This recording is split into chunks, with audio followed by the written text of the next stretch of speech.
Alright, what is happening, y'all? My name is Bboy Ninja. And I am Direkt of Delinquent. Together, we are known as the Wolfpacks. Oh, bitch. So, way back when I was younger in high school, and he was just a little kid when we first started making music together, I made this little album I put out called The Wolfpack Rises, and that was the beginning of when it was starting. I was trying to put together my own team.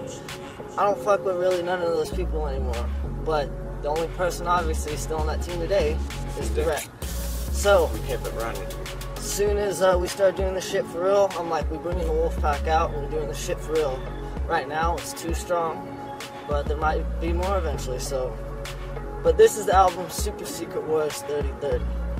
Now, you might be wondering, what kind of fucking title is that? It's the fucking title I put, don't worry about it. But nah, on some real shit. What it is, it's a shout out specifically to two artists and songs that they did that inspired this, which is first, Secret Wars by The Last Emperor, which is a song about his favorite rappers fighting his favorite fucking comic book characters, basically. And the other one is Del the Funky Homo Sapien 3030. And that one is kind of about just corruption and fucking cyberpunk shit in the future. So, we essentially sandwiched them together. On top of that, I added a bunch of other little bits going in here, but this album is meant to be a few things. One, it's meant to address the world of 2020 right now and the shit we're going through, and 3030 just happens like, you know, 2010 years later. Exactly, so I was like, it just works. And basically that's what the album is. One part is just kind of relating to what's happening today, telling you the story and telling you our opinions on it. And it's also supposed to be like this is where it's going to go if it continues. But the other part is, I love comic books, so I just wanted to do some comic book shit, you know, like Clear Soul Forces, MF Doom type shit, big idols to me. And I needed to find something else to rap about because all my shit was, you know, the same rapper braggadocio shit, so it gave me a topic finally, and it let me like expand. And it kind of challenges you. Yeah, I was like, fuck, I don't know when these motherfuckers now, I gotta do research. Yeah, we did, I had them do a little research, it was fun. But the other thing too is, being in the game, a lot of these cats out here, they ain't paying no respects to the OGs that came before them. So this album is just a straight up shout out and like thank you to all the rappers that inspired us. As many as we fucking could. Yeah, and pretty much, you know, we have one track where we name almost every single artist that inspired us when we do this rap shit. On SSW 3030 at the end of the list, it's sped up. Slow it down and figure it out, and you'll be able to hear which artist we mentioned. But anyways, I'm sorry, it's also cold as fuck out here. But another thing is, because we were trying to do a lot of old school shit and references, I did a lot of effects on, not every song, but quite a few songs to give it that old school feel. It made it sound like it was in the 90s. I use Reason 10, I'm a producer as well as a rapper, and wait till we get fucking tape. Yeah. Record analog. Fucking so any of you that use Reason, you might know the Audiometric Effects plugin.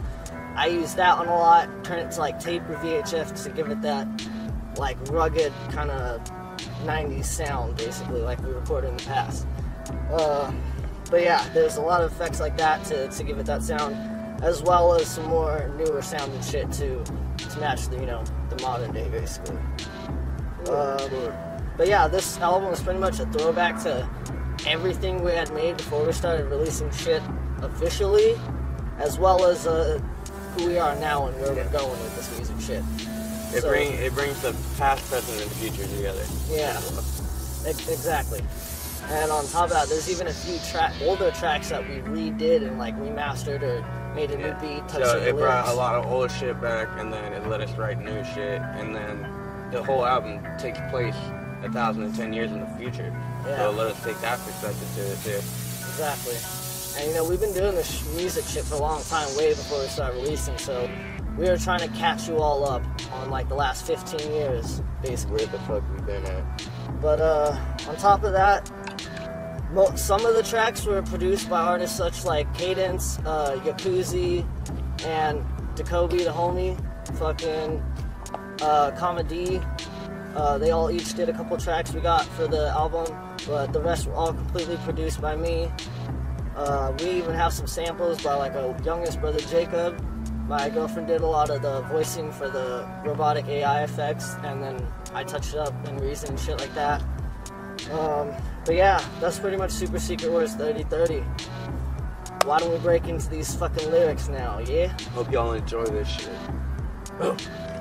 So this is track number 1, which is titled Deltron the Last Emperor. Intro. Now, this one, I actually pretty much kind of wrote this whole idea for myself. It was generally just supposed to be an explanation of the album, kind of, and like what the whole theme is and everything. So basically, it has me and actually our youngest brother Jacob doing the vocals, who in this it's supposed to be Frank and I, when Frank was younger, basically. And little Prezi days. Yeah, little Prezi days, basically when we first started. And basically it's him, you know, coming to me, asking about reading a comic book, and he picks out this one called Super Secret Wars 3030, which obviously the album is about. And I kind of took this whole idea of, it's kind of like a never-ending story, how the book and the world that's inside of that and the real world are kind of simultaneously affected by each other. Like, they both exist, even though one's supposed to be imaginary. And so that was the whole thing, is Super Secret Wars 3030 is just another reality that you can hop into through this comic book. And yeah, basically it just kind of warps reality, and it merges the whole idea of Deltron 3030, Deltron the Funky Homo Sapiens 3030, where it was kind of just like a corrupt, tyrannical government controlling, you know, everyone's lives, and also combining the Last Emperor's Secret Wars, which is based on a comic book, and he took his own flip where it's his favorite rappers battling his favorite superheroes and stuff. So I kind of merged those two ideas together because I'm a big comic book fan and whatnot, as you can see, Spidey on the shirt. But yeah, I just basically want to make this crazy album that the whole 3030 kind of reflects our current state in the world of 2020, you know, with Black Lives Matter and police corruption and all this crazy shit that's been going on, as well as give you kind of an idea of who we are as people. So, you know, me, I was kind of throwing out, yes, like, I'm into the comic book stuff and all that, as well as giving Frank his chance to, you know, show his creative side, basically. Do whatever the fuck I want to do. And so it was meant to be a fun album that had just serious aspects to it. So that's basically all this intro is kind of giving you the general idea of that. Alright, track 2, SSW 3030, roster list. Now, quick bit about this. This is obviously, like I said, the second track of the album. This song had one basic function, which was to display the world that we were coming up with, you know, rappers and superheroes teaming up to take on the basically set the main idea for... Yeah, we're building the world for you so you get... We wanted to get that out early so you weren't confused. Yeah. Halfway through, like, what the fuck is... You know, we gotta build the scenery. We're just getting into the album. So, it starts off with the chorus, which I actually did on this one. But anyways, getting into this, it starts off with the chorus, right? What if I had the same powers as the Beyonders' abilities and then created a universe with all of my favorite MCs? And they teamed up with the illest comic book heroes in Marvel and DC, taking out supervillains, corrupt governments, and mumble rappers for cheese. Now, the beginning is a play off one of the main songs that inspired this entire album, which was Secret Wars by The Last Emperor, which was inspired by the Secret Wars comic book by Marvel. Check all that shit out if you want to know what I'm talking about. Now, so I played with that, explaining that what if my favorite rappers teamed up with my favorite superheroes and they started battling the enemies, right? And from there it goes, it's the year 3030, Del, the Funky Homo Sapien, track 3030. The fuck up, me. That's me. That's where we got the second main track that inspired. So I had to flip that in, so you got the two out of this. Those are the two heads of the song. But it's the year 3030, and I want you to meet the team, us obviously. So flip to the next page, as in you're flipping a comic book, so we can go to the next scene, like a movie. Because Cash ruined everything around me, fuck the cream. You're not in this video. Wu-Tang shout out, and then cross over the Last Emperor and Del the Funky Homo Sapien, the two rappers we go into that inspired this basically. From here, it shoots off to my first verse. Okay, first let's set the scene for the audience. Telling you exactly what this whole song is about. I'm setting the scene for you guys. It's the year 3030 and we lost Morpheus. Corporations have taken control and power over the governments. They hire supervillains to keep the public down. It's colorless. The world is an occupation, concentration, death camp, and we're all just filing to march in line, and us sheets get trapped. Ghost in the Shell assassins, a mech suit, and military police the streets. The Joker runs the ghettos, and mumble rappers collect his deeds. Now, it's all just basically saying like it's a post-apocalyptic world. Government's taking control. It's very tyrannical. You know, there's mech suits like from Ghost in the Shell. The Joker's running the ghettos, as in the Joker from DC Comics. Mumble rappers collect his deeds, like there's minions, you know, they're working for him. That laughing gas. That's an old Direkt line. Oh yeah. World is an occupation, concentration, death camp. Just talking about how our current times 2020 is reflecting what this is going into. And yeah, that's pretty much it. They hire supervillains to keep us down. You know, the government and them go hand in hand. Corruption. Kids are snatched off the streets by the ASA. That's a Black Lightning reference. Hunger Games, Battle Royale out in the Bay. That's just the everyday struggle trying to live day to day. War on the block, superpowered people going cray.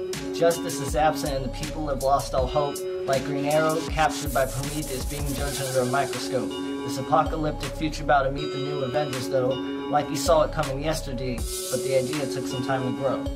So, very basic, it's still reflecting, you know, our current time, the shit that's going on around 2020. Kids being snatched off the streets, you know, very obvious what that's talking about. Hunger Games, Battle Royale in the Bay, how everyone's fighting to stay alive. That's just the everyday struggle, war on the blocks, blah blah. Justice is absent and people lost the hope. They're saying, you know, future's looking bleak.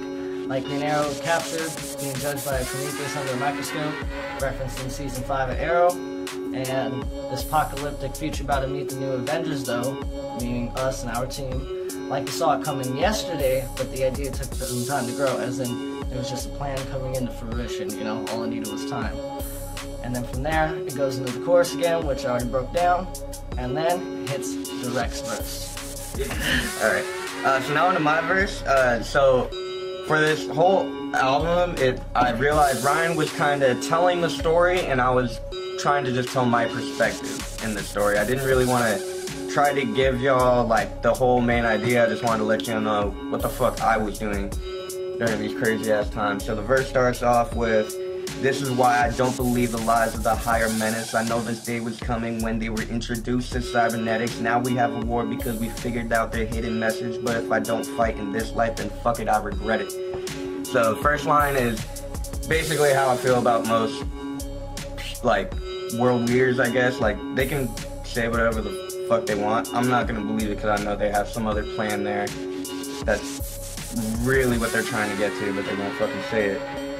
Then the next line, "I knew this day was coming when they were introduced to cybernetics." This is also explaining that, you know, we're in 3030 now. Now we have mech suits and crazy shit like that. It's comic book now. Yeah. So I just want to let you all know. And then now we have a war because we figured out their hidden message. But if I don't fight in this life, then fuck it, I regret it.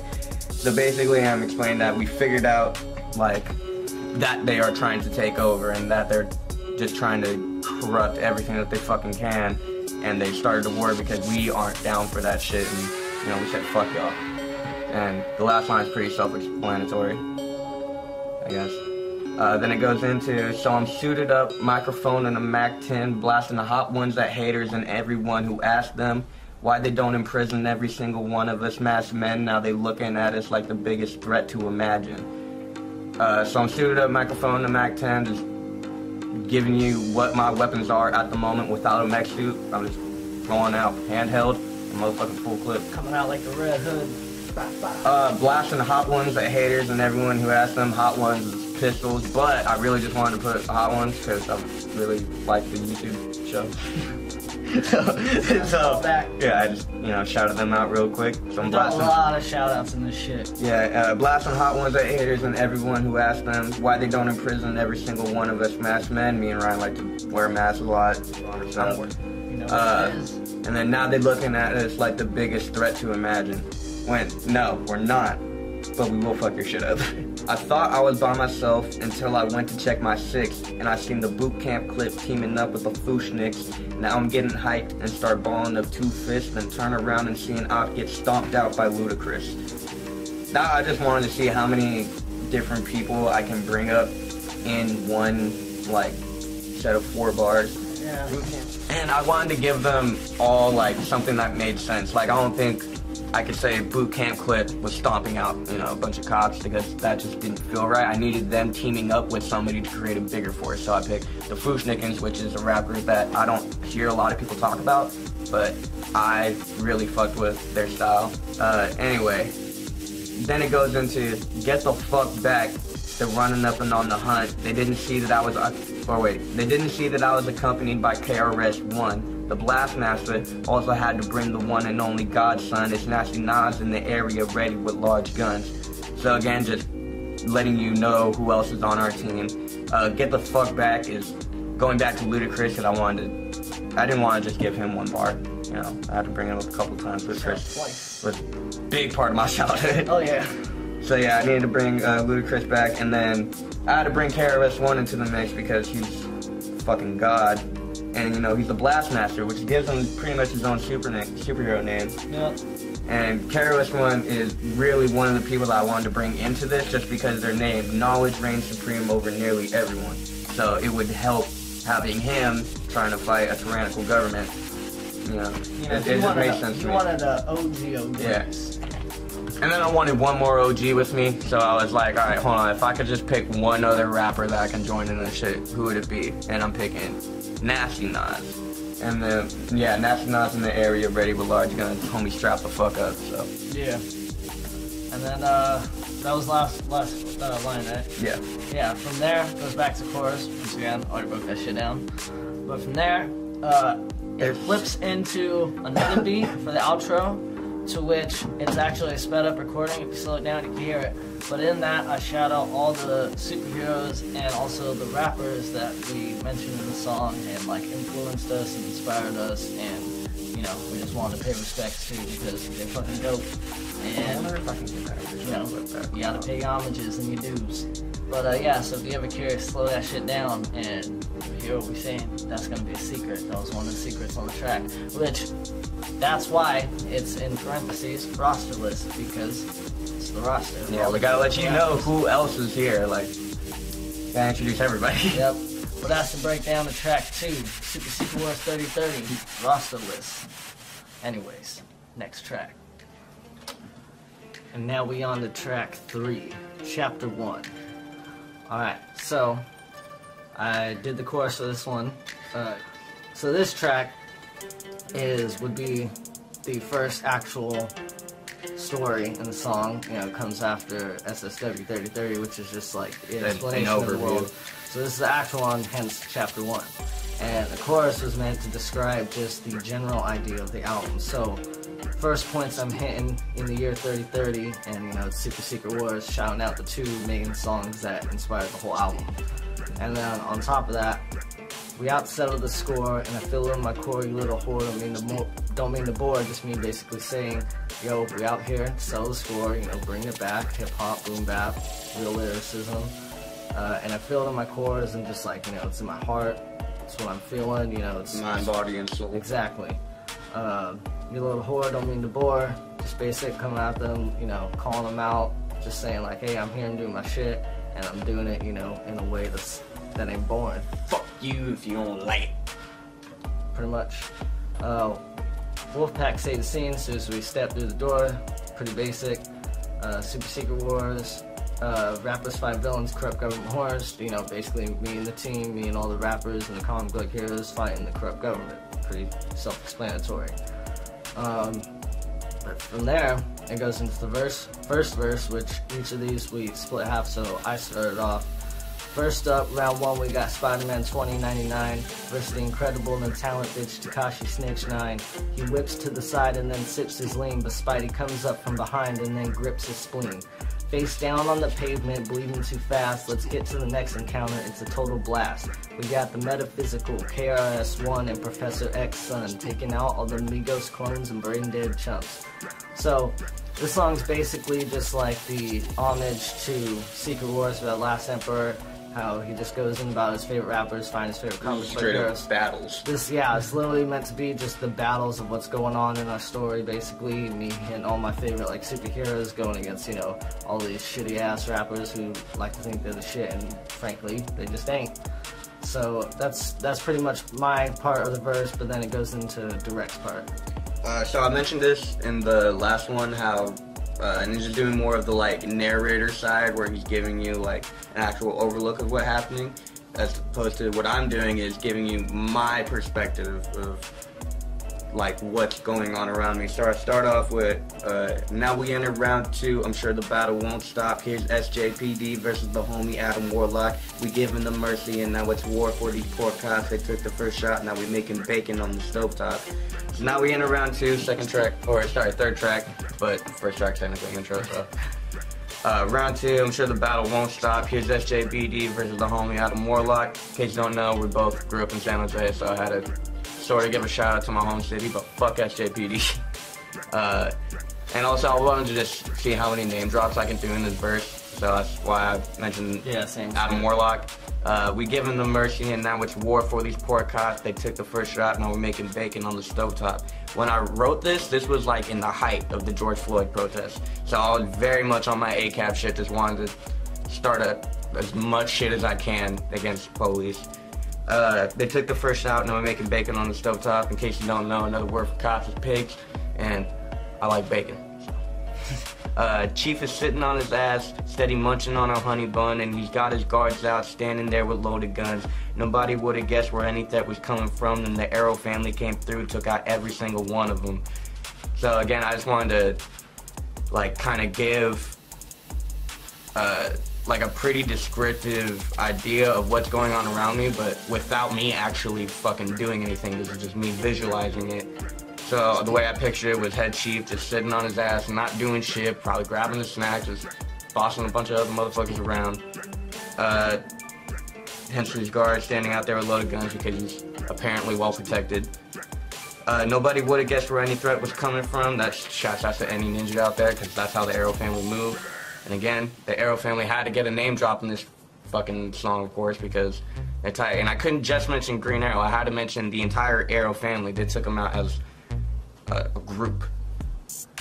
Word. So yeah, and then it goes back into rhyme. So yeah, hits to the chorus, and then verse 2.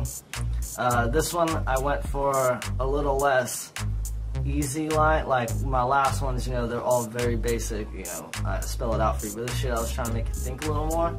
So it goes, the bat who laughs and Dr. Doom are getting stomped out by the mighty locksmith and Logic's quickly swordplay mouth. Another round, Cardi B and Drake get dusted and turned into ash by the newest duo Method Man and the red-haired speedster Flash. So from there, I was just basically saying, like, Batman and Lost, Dr. Doom teamed up and they got stomped out, you know, by a team. Mighty Locksmith and Logic's quickly swordplay mouth, basically just saying, like, they're... These motherfuckers spit so fast they chop your goddamn head off. The words are like swordplay, you know, I'm thinking like wu-tang kind of just thoughts when it comes to that. Another round, Cardi B and Drake get dusted and turned into ash by the newest duo Method Man and that red-haired speedster Flash. Talking about Wally West with the red hair. Just basically saying, like, if you, without piecing it together, you might not necessarily tell, but I was just saying, like, they're going so fast that they just ran up on them and turned them to ash. Because just got fucking... And also, meth and red. Yeah. It still works. Exactly. So then, from there, I go, Metal Face Doom comes sparking with the heat. Heat's a gun, obviously. Blunted up to the max and murking to a beat. Pretty obvious.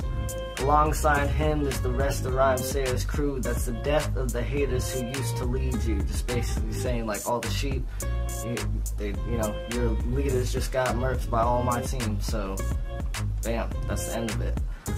But from there, it goes into Direkt's verse.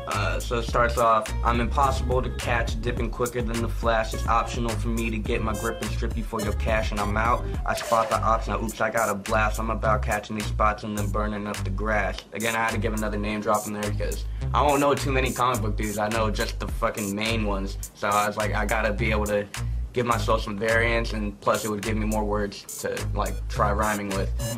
And mainly I was just going for the flow on this one, opposed to like wordplay and shit.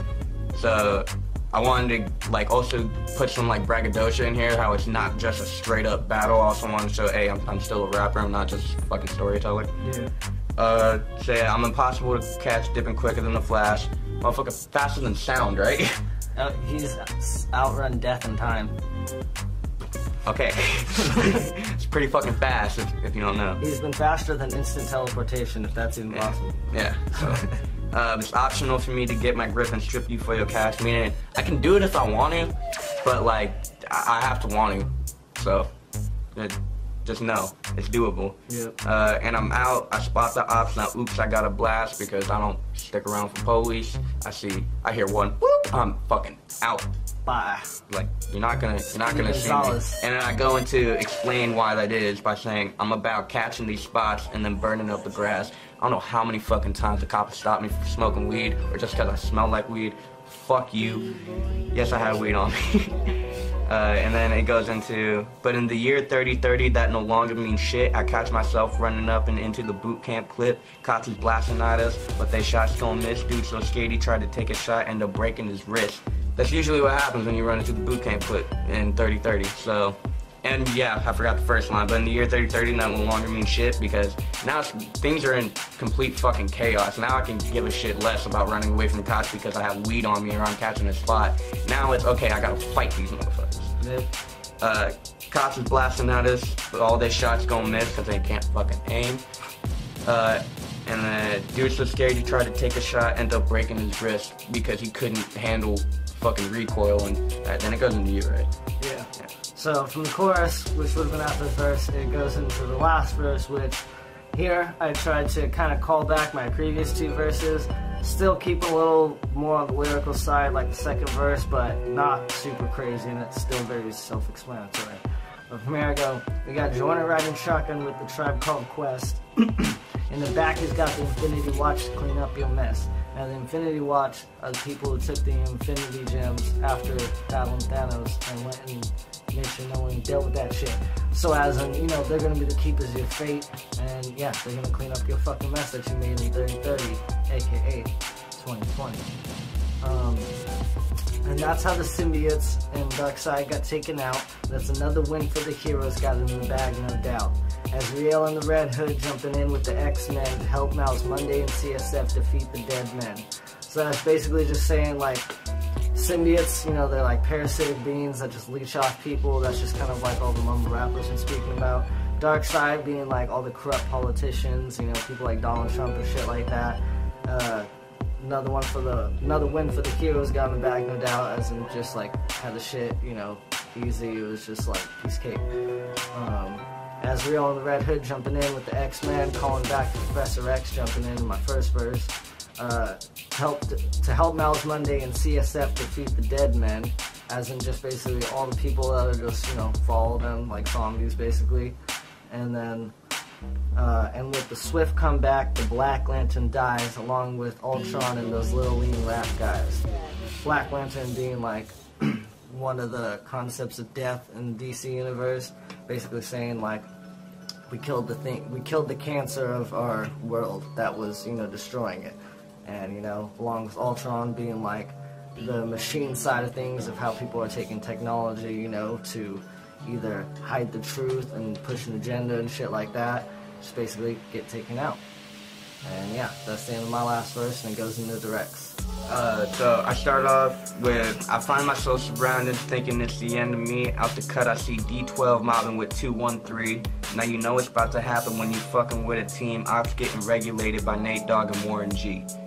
So, believe it or not, I wrote this whole part of this verse just to get to that regulated by Nate Dogg and Warren G. That's the main thing I wanted to fucking get in there, so I had to build everything else up from that.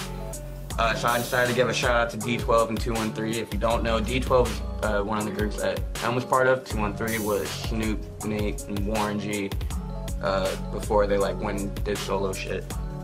So I had to put both of them in there because so that whole part is pretty self-explanatory. And then it goes into the catch me holding up the flag, New Order label that I crossed out. Hip-hop is taking over, I'm catching tags up in the White House. I'm known as a human being, give a fuck about what you write down. It's the year 3030, you won't make it to the last round.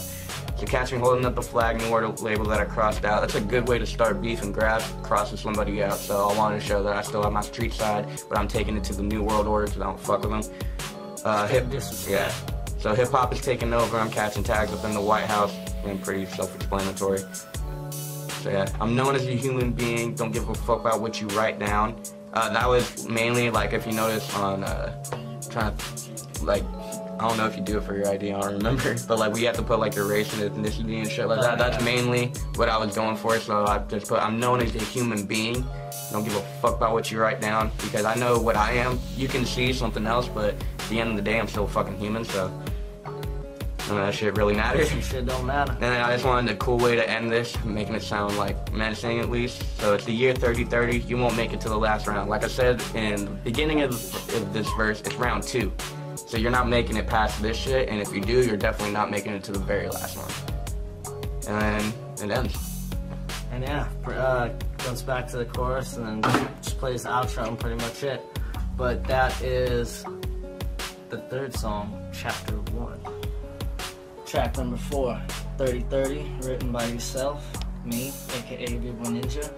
So from here, I kind of wanted to go back to one of the original tracks that the song inspired, which was 3030 by Delinquent and Sapien. So this is my 3030. It's all in relation into what's been going on these last few years, mainly 2020. It starts off from the bridge. Fuck these cops and fuck corruption, fuck the evil that be bugging. Basically just saying like, I don't fuck with any of that, you know. You know they up to something, got the average citizen ducking. Basically just saying like, our paranoia is real, they're doing shit behind the scenes, and you know, they're getting citizens ducking now, shooting people, taking us out. From there it goes, cause we screaming Black Lives Matter, give us justice, you got war. Pretty self-explanatory. We've got an internal problem, we need to fix it at the source. Basically just saying like, our government system, all that is fucked, and you know, we need to fix that shit from internal problem. But there it goes into the actual chorus. This is 3030, and yes, it's dirty, dirty. You need to get some murky in order to keep working. And surviving all that I'm writing, my people's dying and crying. Want equality and a fair chance instead of ignorance at first glance. I got all the superheroes and every vigilante, level 100 and you 0, and I don't need no Grammy.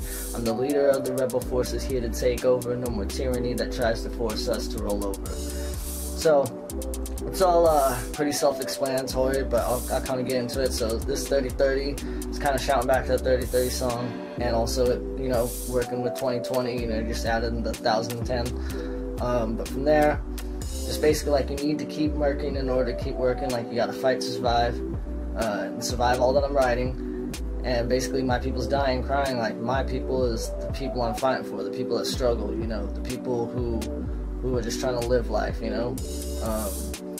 But they just want equality and a fair chance of ignorance at first glance, you know, just basically saying like they just want the same chances in life and they don't want to get looked at sideways just because another racist feels different. But from there, I got all the superheroes and every vigilante, meaning basically like all the people that are standing with me and believe in the same shit that I believe in and want to fight for it. I'm the leader of the rebel forces here to take over, no more tyranny that tries to force us to roll over. Basically saying like, yo, I'm getting my people, we're standing up against you, and like, you know, we're not gonna roll over to you, we ain't dogs, we're gonna fight back, we're fucking wolves. But from there, it goes into the first verse. The government is trying to enslave us, thinking for yourself can be dangerous. They don't want you to have your own opinions, they seek full control over this dominion. Watch your back if you're their opposition. Back in 2020, I told you all my predictions, screaming free my brothers from the prisons and my sisters locked in incarceration. So basically just saying like, yo, you can't think for yourself, it's either, you know, their way or the highway, and basically like, this is the danger we're falling to if, you know, we just stay sheep basically. From there, I'm here to lead the new world and tell you it's gonna be okay, cause I got a strong army that's here to save the day. Superheroes and rappers that don't play, we're here to tear ass up, and you're feeling what I say. Pretty self-explanatory, just basically like, here, we're here to save the day, we're gonna fix shit, just follow us, yada yada. From there it goes, I'm the ninja that will kill you, gonna rip out that fucking grill, sir, and then turn you into a meal course. I'm a wolf and you a dead horse. Why you be killing and stealing from the world, Mr. President? Why you be lying and acting like you represent? So me just basically saying like, yo, if you're the enemy, if you're one of the people who oppresses, then I'm taking you out, like it's the end of the game. I'm basically just calling out the president like, hey, why you lying? Trying to act like you represent us and you're here for this and you're trying to take, because that's bullshit, you ain't, you know? People out there struggling, that's the people out there that's actually trying to make it for everyone else. But the last lines is, this world is dark and fucked up, but my team and I have had enough. We will stand no matter how tough. If you want to throw hands, we'll get rough. Basically just saying like, we're wolves, we'll fuck you up, try and come at us. Pretty explanatory. From there it'll go back into the bridge in the chorus, and then verse 2 comes. This is 30-30, cops like to play dirty. Government try to hurt me, it only getting worse, see. Time to arm up and roll out, we coming for the throne now. Like the wu-tang, we'll hit you with the boom bop pow. So, from there, I was just kind of going on my wu-tang shit, like, just, you know, fucking they're all after us, you know, basically it's the people in power versus the people who aren't in power, the oppressors versus the oppressed. Basically, like, we gotta arm ourselves, we gotta stand tough, we gotta stand our ground, and, you know, we gotta fight for what we need. And, you know, like the wu-tang, I hit you with the boom bop pow, just going with that wu-tang flow, as well as hitting like those comic book references, like when you hear like the heroes like get into a fight, you'll see the little words written on the page. But from there it goes, kill this corruption, it's nothing, it's got me fiending for something like bloodlust for supper, fuck the world, no rubber, I'm standing with the minority, save the world my priority, racist bred by insecurity and citizens have all the authority. So me just saying, let's kill this corruption, let's end it, let's get rid of it, you know. I got this bloodlust for taking out the power and bringing up and rising, you know, and fucking I'm here to stand with the minorities, you know, the unheard people, the colored people, the poor people, all the people that are oppressed on, basically. Just saying like, yo, these are my people and we're here to stand tall. And then the last line goes into the next line, but citizens have all the authority. And the next line goes, to take away the power and make this place a better one, I will never stop fighting until the shit is said and done. I'm a believer in freedom and I fight for equality. We are all the same if you look at the biology. Just basically saying like, yo, freedom, power, that's what I'm about, you know, us rising, us getting together, unity and all that good shit, and basically saying like, deep down, doesn't matter what skin color you are, you know, if you're male, female, where you're from, we're all the same, you know, look at the biology of us. And then last lines are, like the X-Men, you have to stick together. Metahumans gather round all of each other. We unite as a force that will never be stopped. Ultimate resistance, strong is the juggernaut. So I had to bring back in, you know, that comic book lines, basically referencing the X-Men, how just, you know, mutants are oppressed and people hate on them for no real reason, so that's why they gotta stick together, you know, stand strong. As well as like the metahumans, and then just basically we unite as a force that will never be stopped. Ultimate resistance, strong is the juggernaut. Juggernaut is an immovable object, you know, once it gets going, you can't be stopped, it's impenetrable, and that's what we're going to be. But yeah, that is track number 4, 30-30 by Bboy Ninja. Track 5. This one's called Russian Roulette, and the main premise for this actually wasn't really necessarily part of like the 30-30 story, the Secret War story. This was more just like the mindset and what the environment will do to somebody. So that's kind of what I was going for this. It gives me more of like an objective to write to. So it starts off with the chorus. So basically this was more of me trying to go for more of like a edgy Suicide Boys style type flow, but I still wanted to keep it, you know, dark and kind of jumpy. So first line, I pray for the day that I'm finally put to rest. I ain't never been the same since I tried to do my best. Basically wishing every day for suicide and shit like that. And then I ain't never been the same since I tried to do my best. Basically saying when I tried to do shit for like trying to put out something for other people and like trying to make them see what my best is, it's just fucked me. So I just said fuck it. I've been going insane, walk around without a vest, need to put a bullet in my brain or put it in my chest. Basically, I don't give a fuck about what's going on with me. I could care less if I die about it because nothing can get worse at this point, so death might as well be there. So I'm telling you the exact places you can shoot me for it to fucking work. So put it in my brain, put it in my chest. Take a look up at my face and I swear you see death. I've seen some shit, so you're gonna see that reflect in, you know, my face and shit like that. Got a blade on my wrist, left marks on my neck. Every day's a different day. Every day's a different game. But I always fail the test living life like this is like Russian roulette. And basically it's all pretty self-explanatory for the chorus. Just a bunch of edgy shit that I wanted to put in there. Then it goes into the verse, which is, you can call me direct. Oh yeah, you can call me direct, I won't pick up the phone. Catch you creeping on me, said then I break in your home. While you sleeping, I'm steadily reaching for my grip to put in your nose. You ain't living no more. I'm still trying to stick with that newer Suicide Boys flow, but I still grew up with 3 6 and Bone Thugs, so I still wanted to put some of that style of flow in there because it's kind of like in me now. So you can call me direct, meaning my name and straight to my phone, but I'm still not gonna pick that shit up, so it's not even gonna matter. Catch you creeping on your set, then I break in your home, watch me fucking walking up to your house, you already know what's about to happen. While you're sleeping, I'm steadily reaching for my grip to put in your nose, you ain't living no more. Shoulda heard me peeping, looking under the door, but you look for your clip and then clean out your chrome, cause I'm coming, you better start running, I'm not one to fuck with. I'm ready to take off your dome. Again, very self-explanatory, just some murder rap shit. Best of luck for your clip, clean out your chrome. You gotta make sure you have your bullets, but you don't wanna make sure your shit jam. Cause you might have the clip, your fucking safety might be off, shit might be cocked back, perfect game, but your shit jams on you, so. Take off your dome, then it goes into, then I hide it inside of my stomach. I'm hungry, you looking like one of my lunches. Wolfpack in this bitch, and I eat motherfuckers, is basically what I was saying. You claim me the shit, but you really ain't nothing. I'll come up and split you like one of my Dutches. So, blunt rap, in case you haven't put that together yet. These fuckers be thinking they special or something. I'm guessing that makes me then one of the dumbest. Basically because these people, they look at themselves as something and they're claimed to be, you know, super fucking smart people, super successful or whatever. I'm like, okay, I can give a fuck about all that because I know what I want.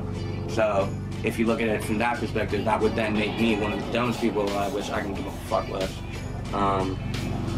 The question is, who do you put all your trust in? You're scared for your life when them bodies are dumping and it looks like you're fronting.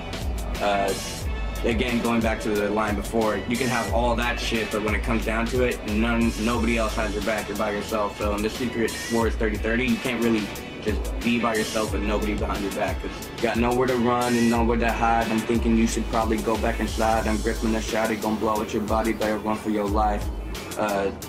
Pretty self-explanatory. I try to just make myself seem as scary as possible within this verse. And almost like a diss track, but there's not really a person I'm dissing, it's just general. I'm one of those things that go bump in the night. Nobody will know if there's nothing to find. You can scream all you want, but you might as well try, cause I dream of the sound when you finally die. So, I mean, you're gonna die inevitably, and if it's by me, you might as well make that shit fun for me, cause I might take it easy on you a little bit. Oh yeah, then the flow completely changes. I forgot about that. I just wanted to switch it up, make your ears notice something, because if you stick with the same flow, then your body will just stick to it. But if you throw something random at somebody, it's gonna catch their eye. Just from what I found, so I decided to completely change the flow randomly, but still kind of work. But yeah, okay, so never catch me slipping, I kick the shit in with no stress. Trying to be a victim, don't get it twisted, it's no sweat. My trigger finger be itching and twitching like who's next. Better start running when I'm gripping the chrome text. So, I'm quick with my shit, and I don't really care about like fights like that. It's not a big deal to me. I will kick your shit in and be on with my day. I got shit I gotta do. Oh yeah, trying to be a victim, don't get it twisted, it's no sweat. You can victimize yourself all you want. It's not gonna, I don't care if you're the victim. If I still have a problem with you, I'm still gonna handle it.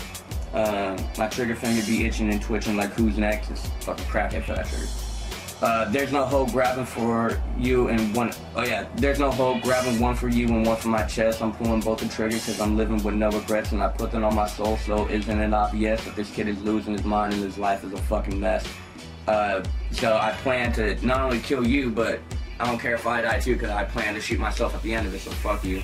I'm pulling both the triggers because I'm living with no regrets. It's not gonna fucking mean a thing to me.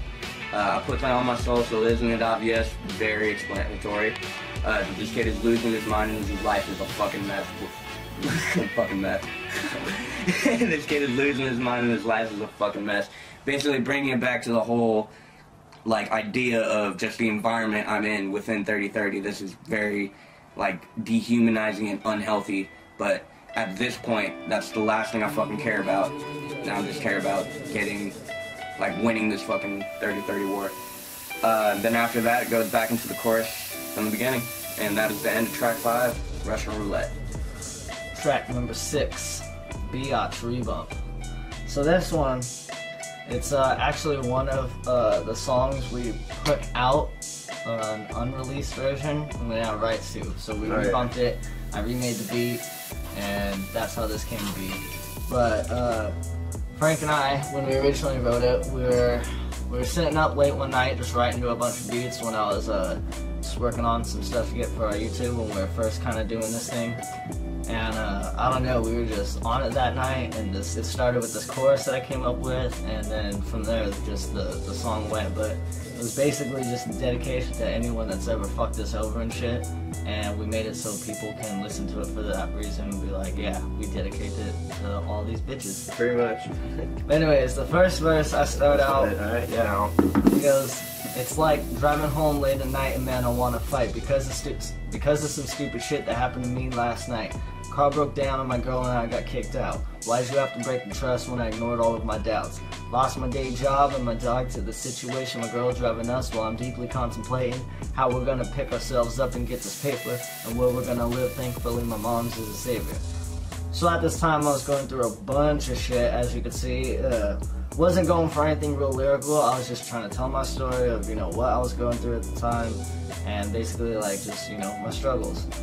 But from there, I wanted to kick up this version, you know, with a little more positive vibe, a little more upbeat, so I switched the flow slightly to, even with all the stress, I'm still living fine.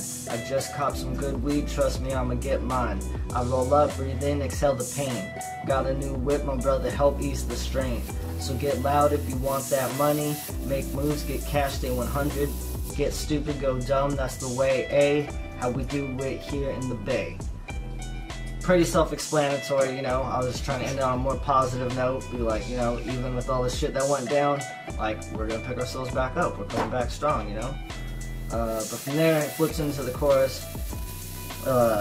So Frank does the overdubs on these, and I just fuck that shit. That. But it's pretty simple. Fuck that bitch. Shit. They fucked you over, so fuck that shit.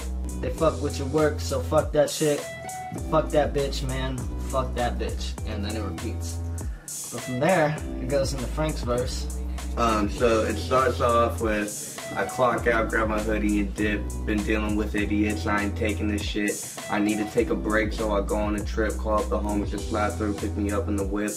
Basically just telling the story of me getting off work, not fucking enjoying it all day because having to deal with customers. So I hit up the homies like, yo, about that 9 to 5 life. So I need something to do, yo. So call them up and hit me up. Okay, so then it goes into, so I wait outside and go and rack me a fifth. I ain't grabbing a chasing homie, just taking a sip. Best not say anything, bitch don't give me no lip. You better play your role before big homie my trip. So yeah, just, again, going on with the story, just chilling outside, and I'm like, fuck it, I don't want to show up empty-handed with the homie, so I'm gonna go get me a bottle, preferably stolen. So that's what racking is, if you didn't fucking figure that one out yet. Not grabbing a chaser, because I'm not, you know, I can drink it straight. So that's why I go into just taking a sip, because, you know, if you're just sipping on it, you probably don't need a chaser. You cool. And then if a bitch says anything as I'm fucking taking it, fuck her. I'm getting it. Because, you know, big homie's my true if I don't show up empty-handed. Homies so I'm up in the car showing the homies what I got. They're saying it's good, we about to head to the dope spot. I'm here jumping off, party up on the whole block, but we gotta hurry before somebody calling up the cops. Very fucking self-explanatory. I said for show, any need to grab a knife. Now we chillin', no need to get into any fights. Just bring your papers and try to get higher than a plane Then a plane flight for show. The plans to stay fucked up all night. Nothing really too lyrical here, nothing to really like sit down and think about. Yeah, this is one of the more like fun songs. Like if you couldn't figure this one out, then so yeah, that was that verse, and it goes back into the chorus. And then yeah, that's pretty much it for bi-yach, track number 6. This is track number 7, Wolfpacks. Written by this fucker. Yeah, so obviously we wanted to make a couple fun little skits for the album. So for this, my general thinking is, first, I came up with the idea that I was just like, we need to have a cool entering Batman's lair type thing to, you know, give you that superhero thing in the skit. And as well as I just kind of wanted to have some weird scenario and see how Frank would more or less handle it. Because I'm not the comic book dude, so you're throwing, imagine throwing just a random civilian into... Oh shit, and Frank would walk in here and be like, what the fuck? Like, I ain't never seen this shit before. That was the general idea, and what I did too is I wrote the whole skit out, mine and his lines, but then when we recorded it, I recorded all my lines, but then I said, Frank, go ahead, those are the general ideas, and but just say it however you need. Yeah, so it actually came out perfect. Like, I actually really enjoyed it. There's a lot of times where it made me laugh after listening to it over and over. Like, what is that, some Iron Man shit? Yeah, it was just some general reactions. I didn't want to go just completely on the script because I felt like, I don't know, it's obvious who's writing what. So, like, if I were to read those exactly how it's written, it would sound like mine. Yeah. No, that's the thing. It's actually... So I needed to, like, kind of modify that.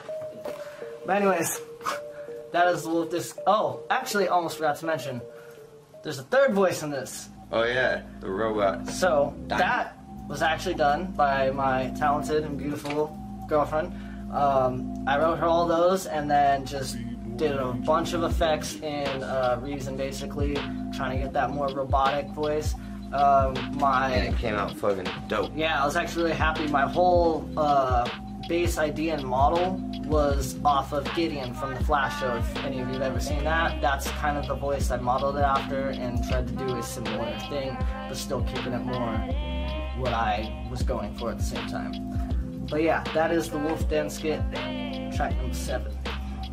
So we got up track number 8, Confrontation. So for this one, we were trying to both do like a more day-to-day shit in the life of 3030. So we were just trying to get the feels of that, like what it'd be like. Yeah. And here I also was trying to hit just hella comic book references at the same time.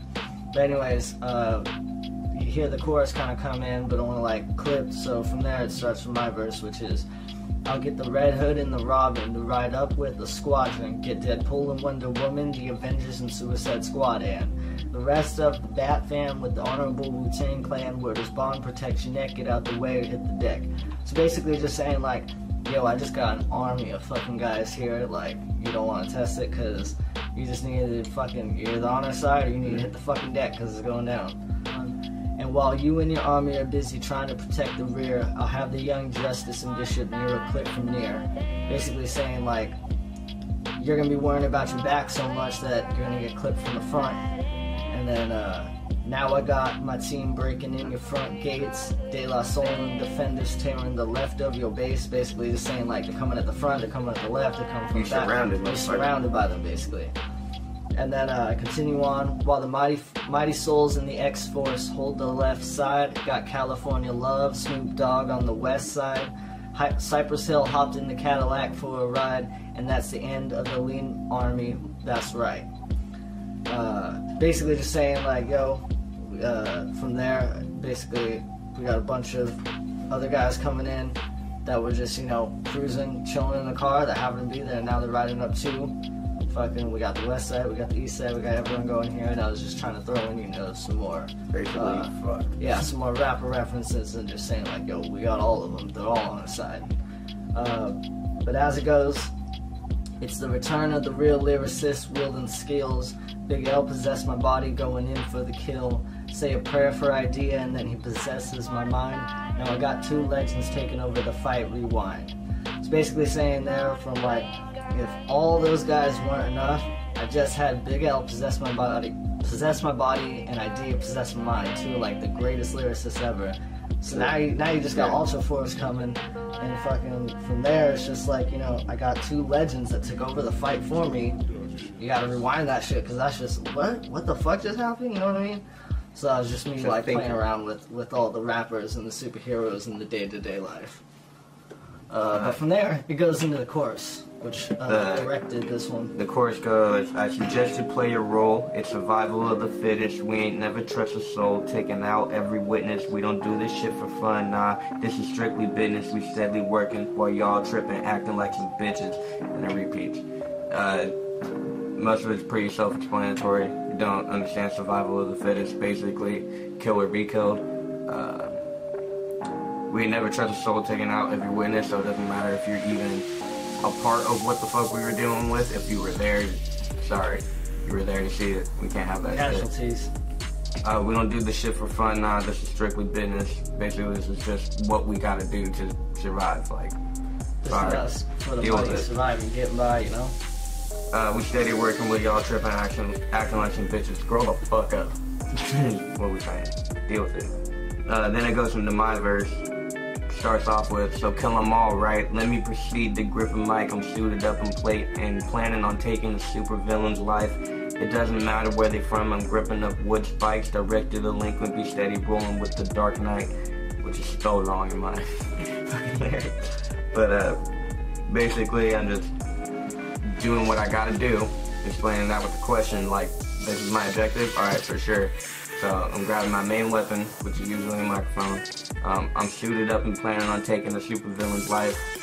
That's the mission, so I gotta do it. It doesn't matter where they're from. I'm gripping up wood spikes, directed to Lincoln, be steady rolling with the Dark Knight. So it doesn't matter if you're a vampire, it doesn't matter what the fuck you are, you gonna die. And I got Batman with me, so what's up? Can't fuck with Batman. Batman will fucking break your jaw and be like, now talk. So it goes into Bruce is down with the crew and he hears mumbling in front of supervillains been corrupt, look like they smoking down angel dust. I'm putting slaps up on their mouth and hoping to tape it shut. The homie Alfred coming out the cut just to pass me the blunt. Yes, I have Batman with me, and Bruce is, you know, he with us. You know, he hooked me up. He got Alfred in there. But he's letting me know that, you know, hey, there's some mumbling motherfuckers in the front. Look out. You might want to, you know, grab your shit. Basically, these supervillains been corrupted by mumble rappers. They look like they smoke angel dust, walking around asking for random specific amounts of change. Like, hey, dog, you got $3.27? Some bullshit. But no, I don't fucking have it.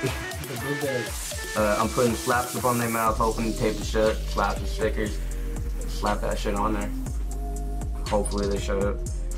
And then the homie Alfred coming out to cut the passing the blunt, cause he the homie, you know, and, you know, I'll be like, Alfred, I need my Dutch, right here. Then it goes into, aw shit, now we got some mo thugs down the street, but my flow was too devilish and bounces to a different beat. Quick shout out to, or a reference to Mo Thugs, part of the Bone Thugs, Harmony type shit.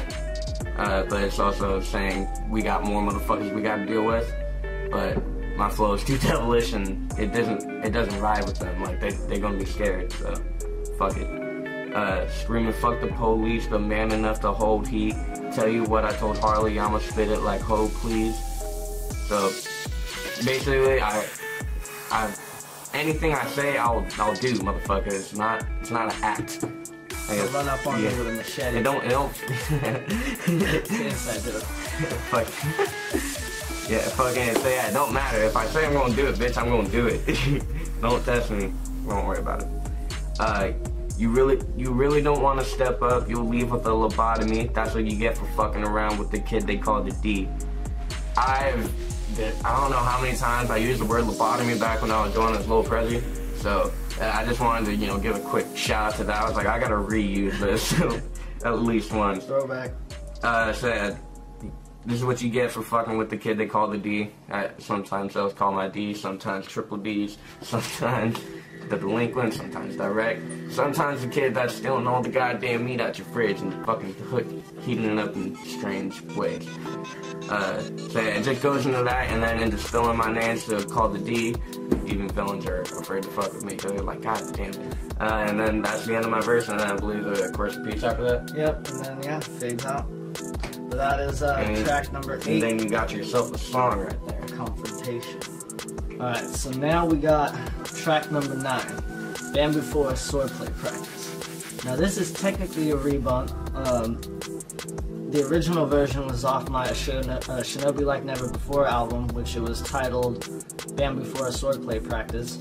But, you know, I've had a bunch of songs that were never officially released, so once we started doing this, I decided to pick a few songs that we would do. This was one of them. But this is basically just me, like, on my wu-tang shit, my Clear Soul Forces style, like, just coming at you, showing my skill. You don't like it. Word. But verse 1, it goes, I've got 12 personas and a bunch of aliases, from Mr. Darius to all of personas, some of them are spontaneous, and I got a nickname for a nickname, each one expertly skilled at bringing the pain.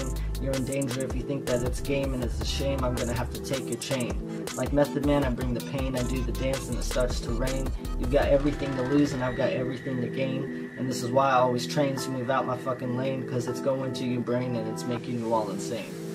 So from here, the beginning part is just kind of displaying like, like my multiple personalities, my different aliases, my different nicknames, you know, just like kind of giving you the realization of you could see one person, but you might not meet the sides of me, you know. Some people see those different aspects.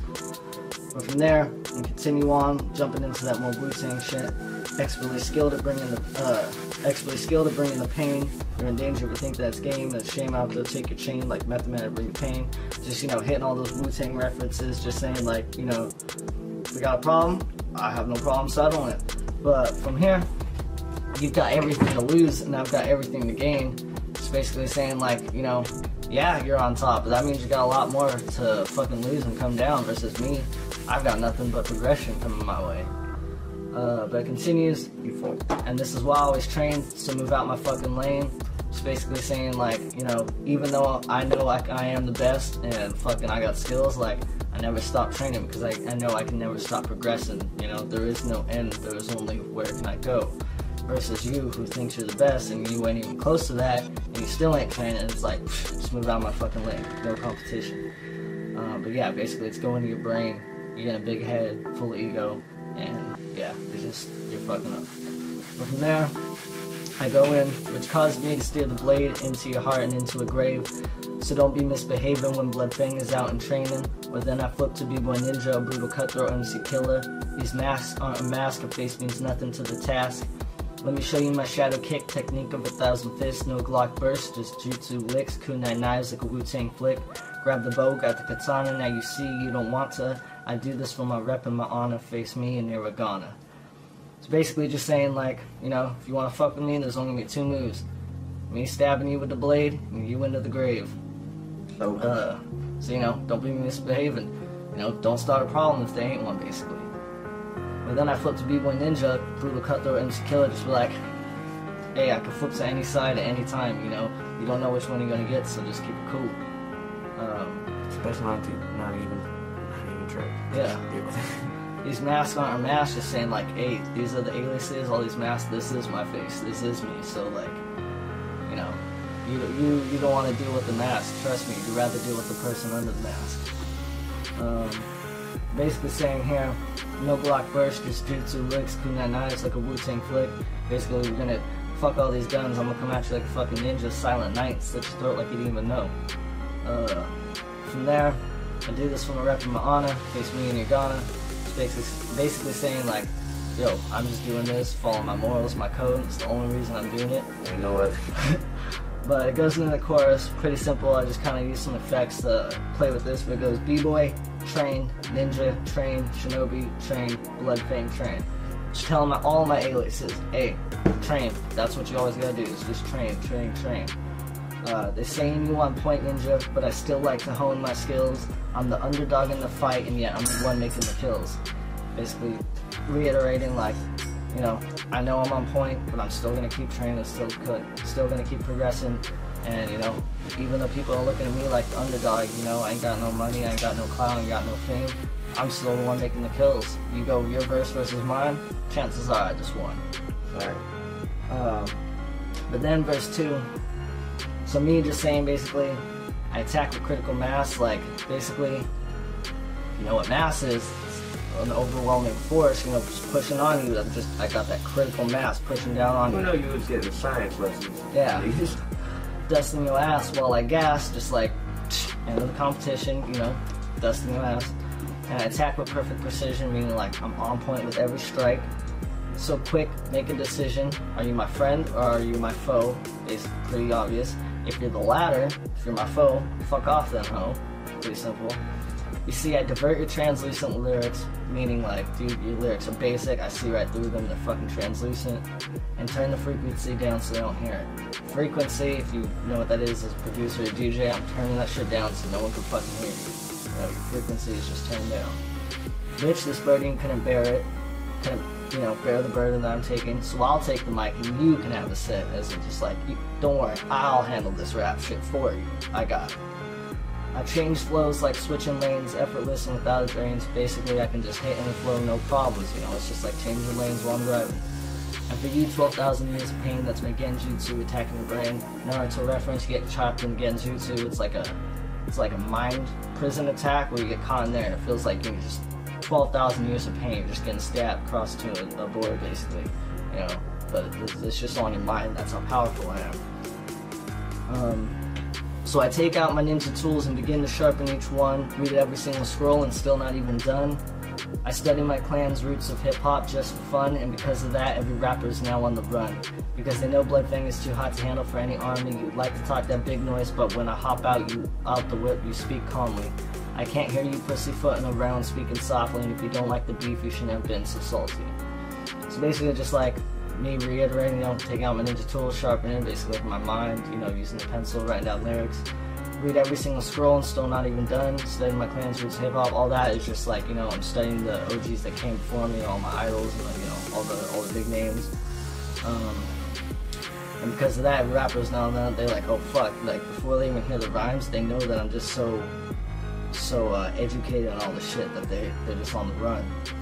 You like to talk that big noise, but when I hop out the whip, you speaking calmly. Basically, like, you'll talk shit lying away, but as soon as I'm there, it's all silent. I can't hear you pussyfooting around, speaking softly, just like, what are you saying? And if you don't like the beef, you shouldn't have been so salty. Pretty obvious play on words there, you know, beef, salt, tortilla, all that shit. Goes into the chorus, and then into my last verse, on your knees. So basically, my flow is like water, adapting and never ceasing to exist. You know, where does rain go? Condensates, goes back up in the sky, comes back down. It doesn't stop existing, you know, it's always there. So my flow adapts, you know, like Bruce Lee. You thought you were a king, that's why you made on my hit list. Pretty self-explanatory, that's the whole reason I'm coming at you. Let me show you death like a Tekken tournament, video game reference. This is Iron Fist, the match that they were fighting. You don't even write your own lyrics, so I'll cut your hands from your wrists, like, you know, you ain't writing your own shit, you got ghostwriters, so you don't need those hands, I'm gonna take that too. And you wish you were a cold-blooded ninja like me, or a straight gangster like Notorious B.I.G., just like, I ain't no gangster, but I'm the head ninja. But you still wish you were me, and you also wish you were a gangster like Notorious B.I.G., pretty obvious. It's a taste of defeat, I kill the beat, all that, basically just saying like, you can't kill me, you know, I'm just eating y'all up, like, you ain't got nothing on me, now you're begging on your knees for me to spare your life. But Bloodfang shows no mercy and gets all these hoes thirsty because I'm the hero of the story, even though I like to get gory. Taking out the competition, become the king, oh how I've risen. Practice is over, accept the contract, I'm killing these rappers and not looking back. I took hip-hop and flipped it with trap. Now all these people are giving me daps, looking so mad, taking your fans, crushing your hands, stealing your bands. Cause I'm so bad, take what you have, they calling me Raj, they calling me dad. I am your master, you're a disaster, yes I'll harass you and bury your ass, sir. Basically just saying, like, I ain't showing any mercy, you know, I'm taking all your bitches because I'm the hero of the story, even though I like to get gory. Basically just saying, like, I'm kind of like the Red Hood, you know, like, I have no problem killing, but I am the fucking hero of the story, like, I'm the one that they're talking about. Pretty easy, you know, it's me taking the throne. Practice over, like, I was doing all that just for practice, but now I'm accepting the contract. I've taken hip-hop and I'm flipping with trap, combining the two elements. Now these people are giving me daps, like, you know, giving me congrats, props for all this shit. Lippy so mad, I'm taking your fans, crushing your hands cause you ain't gonna need them, ghostwriter shit. Stealing your bands, now I'm taking your racks cause people are buying my tracks. Cause I'm so bad, I take what you have. They calling me Reg, she calling me Dad, just basically saying like, oh, they're all looking to me now. They're all putting me on the pedestal basically. And I am your master, you're a disaster. Yes, I'll harass you and bury acid. Just basically saying like, I'm on top. You know, you're nothing but a train wreck over here, and I'm gonna harass you and fucking take you out of the game. And that's pretty much it. I'm gonna bury you. You're gonna be in the grave. And then goes to the chorus and fades out. But that is track number 9, Bamboo Forest Swordplay Practice. Track number 10, The Legend of hir-o. So the name for this really has nothing to do with the song. Just letting you know. Originally, because I was the one who produced it, Yeah. it's called Western Haiku, so he kind of like... Yeah, I was basing it off that, but when you go into it, it really has nothing to do with the fucking song. It's just, I found the name. You know, and I was honestly, sometimes we name our shit, like, just random shit. it has nothing to do with the song, So and it just just know. is what it is. Alright, so it starts off with, basically for this intro, I was just really inspired by, I forgot the other song it's on, but Nas's Deep Purple verse. I kind of wanted to do a song with like that took a lot of thought like that, so this was the first attempt at it. Starts off with, far beyond taking the path of the righteous living, my heart's gone, smoking packs to keep my brain hidden, thoughts of homicide and dreams of bullets given to those that's on the other side, screaming that Direkt is forgiven. So basically I never really looked at the whole, oh, just it'll all be good in the end. Yeah, fuck that bitch, I got work tomorrow. So at the end of the day, yeah, I'm asleep, but I know what's coming the next day. Just chilling with it, so fuck it. My heart's gone, smoking packs to keep my brain hidden, straight to the fucking dope. Look, this is my heroin mark. No, that's where I fuck my head up. Basically, just not giving a fuck anymore, just doing whatever I can do to just keep myself, because other people don't gotta know what the fuck I do. Thoughts of homicide and dreams of bullets given to those that's on the other side, screaming that Direkt is forgiven. Basically, it's explaining, you can forgive me all you want, I don't care. I'm still gonna murder you. This goes to explain that, bitch, I never said sorry, I meant to offend you in every way. I'm better at this dead shit than I ever been at giving thanks. The devil inside of me bashing your skull until it breaks. Thinking now I gotta be on the roll and start hopping gates. Yeah, basically explaining the first line. I know that you forgive me, but that wasn't the point. The point was to make you mad, so better at this dead shit than I ever been at giving thanks. It's way easier to just lay down, think about it. Just think about it for like 2 seconds. Just go lay down and think about how easy that shit was, and then get up and think about how much harder that shit was. So yeah, the devil inside of me bashing your skull until it breaks. I just wanted to use one of my favorite Slipknot songs in a line. So yeah, the devil inside is one of mine. So wanted to use that in there. So it's basically my spirit that is telling me to do this shit, and it is now in control, and it is now just acting upon itself. So sorry, it's not me, it's him. Thinking now I gotta be on the roll and start hopping gates. So even though my spirit is doing this, mentally I know what's going on. So I'm like, oh, well, fuck. I gotta run now. And I gotta hide. Sorry. Young villain steady on his way to be one of the greats, only finding lost hope in a land full of snakes. Young villain, basically because I remember trying to make MF Doom references when I was going by Lil Prezi. So like this is another callback to that, but so yeah, young villain, steady on his way to be one of the greats, thinking I'm already one of the greats. Fuck out of here.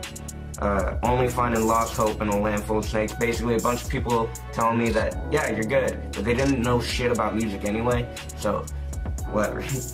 Now he's preaching death, telling the world that it's fake. It's not coming from his head because that shit always aches. Again, this isn't mental, this is spiritual. It's not me sitting down thinking and like just thinking with words. It's me just saying words and saying what comes out and hoping for the best. It's coming from his chest, now it's spewing out his neck, and by the time it's out his mouth, he starts to think about his death. He can take his life today if he's living with no regret. Always told always told he wasn't shit so he can give a fuck less. Basically, that whole thing explains the entire last part that I just explained. Anyway, then it goes into fuck what others have to say and fuck what they gonna think, and if anybody got a problem, take them to the sink, try and see how fast they can hit the shit with their teeth, not take the money out their pocket and call it mission complete. Basically, if anybody got a problem, there's a quick way to handle all this. You're gonna simply invite them to your house, show them your bathroom, and then see how quick they can hit the sink with their teeth, knocking all their shit out. And that probably will knock them out, so you know, most people keep their wallet in their back pocket. That's all I'm saying.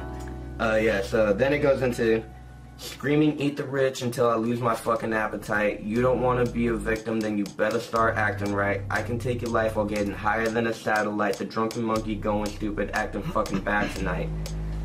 Basically just trying to get as many of my life models in there as possible. Eat the rich is one of them.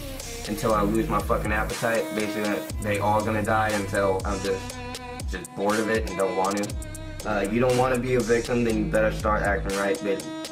Simple as that. Just mind your manners, mind your P's and Q's. Wash your ass. R-E-S-P-E-C-T. Simple. Simple. I can take your life while getting higher than a satellite. Doesn't matter, I can be stumbling around, not like even there, but you're still gonna die. So, the drunken monkey going stupid, acting fucking bad tonight. The drunken monkey is one of my many other names that I like to go by. It's fun. Then it goes into, I'm a threat to those who think they grinding in the mud, because back in the day, I used to grind just for fun, and nowadays I never look back like I'm on the run. I just take another step forward because you decide to never take one. Basically to, like, most kids who are like trapping and hustling in the street, they really never fucked with me because I found other ways to get what they accomplished just doing me. Yeah. And I wanted to make a reference to skateboarding because back in my day, I used to grind just for fun. Like, I still do it to this day. Like, it's just fun for me. So you do this shit to survive, which you have to, which is cool. You're doing what you gotta do, but motherfucker, this is just fun for me. And nowadays, I never look back like I'm on the run. Very simple. If you run a motherfucker, don't look back. Only look forward because you gonna trip, you gonna run into some shit, and you gonna fall like every white bitch in every 80s horror film that don't know how to fucking walk. Barry Allen. God damn it. I just take another step forward because you decide to never take one. Or, I just take another step forward, but you decide to never take one. That's how that line goes. Basically, I'm just gonna keep doing me. Even if you got a setback, it's not gonna affect me because I was doing me regardless. So you have nothing, you're not gonna fucking stop me. Basically like that. But shit's a little different, everything easier said than done, and now that I think of it, when it comes to fucks, I'm giving none. So I'll roll another blunt, grip a mic like I'm grabbing guns, point the barrels to my chest, and wait for my time to come. This is actually rework of another set of lyrics I did. I like to do that sometimes, just try to use those lyrics, but try to get the same message just in a different formula. It's kind of fun for me to do. So yeah, but just a little different, everything easier said than done, self-explanatory. And now that I think of it, when it comes to fucks, I'm giving none. Basically, I'm done with the shit. Sorry, you gotta deal with it. I've said that multiple times, but that's pretty much the whole idea of this verse, if you haven't gotten that. See. So I'll roll another blunt, grip a mic like I'm grabbing guns, basically. I'ma just keep on smoking, and I'm gonna keep doing this rap shit, and it's gonna be threatful to y'all. But try to say no to a dude that's got a gun in your face. And point the barrels to my chest and wait for my time to come. Basically, you're gonna be scared, you're gonna die, and then after the end of it, I'm gonna be like, yeah, fuck this shit. And just wait until I just fall back from dehydration and then accidentally pull the trigger. Whoops. But yeah, that is the end of my verse for the song The Legend of Real Lobo, track number 10. Yo, yo, yo. This is track number 11, IDGAF, or IDGAF. However you prefer to say it. However, yeah. But anyways, from the intro into this song, we got the homies, Itzy B and Jig Price, who take the first verse together. They go back and forth, Jig Price taking the beginning, Eric covering the entire middle, and then Jig Price taking the end again. What's good, everyone? This is Jig Price, you feel me? Direkt and b-yach hit me up to be on the song ID Gaff, and this is my lyrics explanation. You feel me? So, yo, fully fucking send it, relentless, don't give a fuck. Coming from my head, I wouldn't go kiss your luck, cause my whole fucking squad was stick your and make it stuck. Yeah, we came up out the mud, and we came up out the cuts, gang. Feel me? So, we came up out the mud, and we came up out the cuts, cause that's how we were raised. Feel me? And if you're coming from my head, cause I fully send shit relentlessly, and don't give a fuck about it, then they're gonna fucking handle shit, just like I would handle shit for them. You feel me? So, then it goes, when I'm pulling in, I'm skirting in there with the swing. For certain, close your curtains with my fangs. So, everywhere I go, I can get them straight skirting. You did it, swing style. And if you're fucking with me, then I'll for certain close your curtains with my fangs. You did, metaphorically speaking. Then it goes, fucking got him on, I'm hitting them with the bang. It's like the Bennett bang is the drink. It flows, like I got him on with it, just like that. Okay. And it says, rising up the darkness, I'm coming up the rain.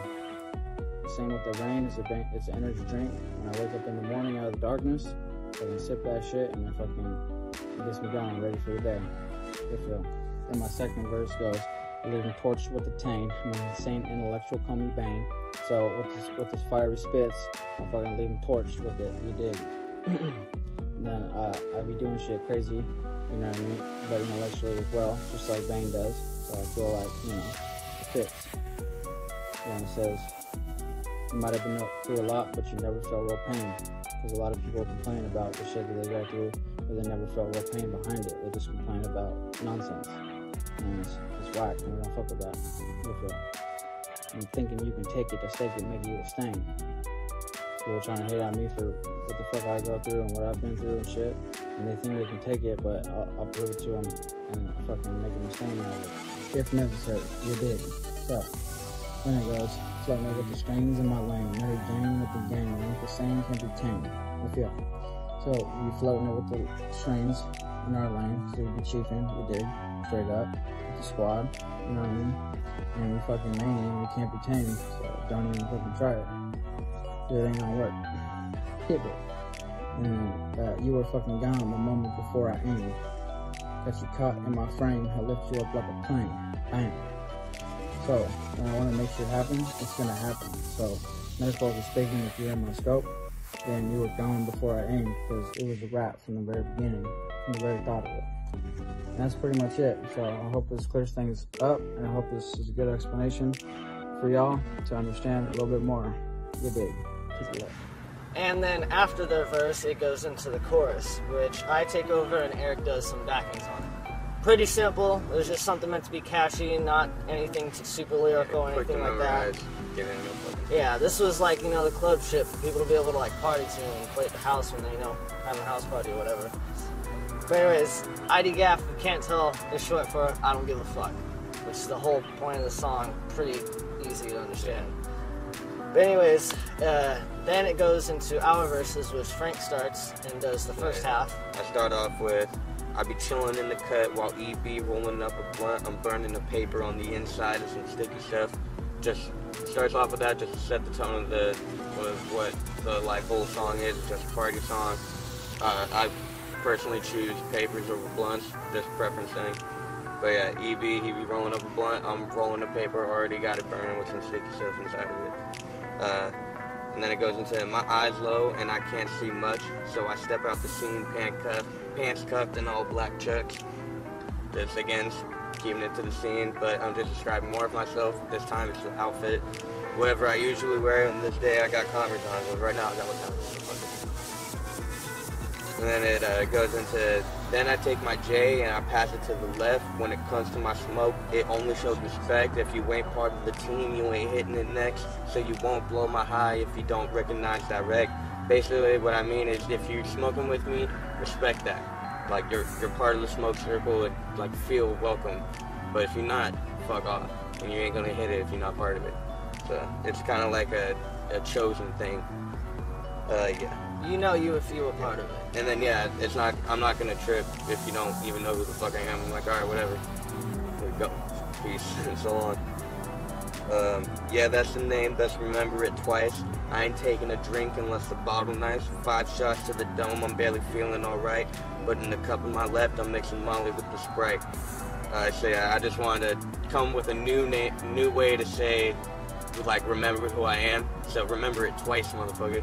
You gotta think about it, and then you gotta remember it and think about it again. Get it fucking stuck in your head. And then, yeah, I'm not taking a drink unless the bottle nice. Didn't say expensive, I said nice. So as long as it's cold, fuck it. And if it's in a cup or a glass, I don't care. 5 shots to the dome, barely feeling alright. That meaning I'm a fucking lightweight, so fuck it. And then it goes into straight twisted. Now listen, this is how I end my night.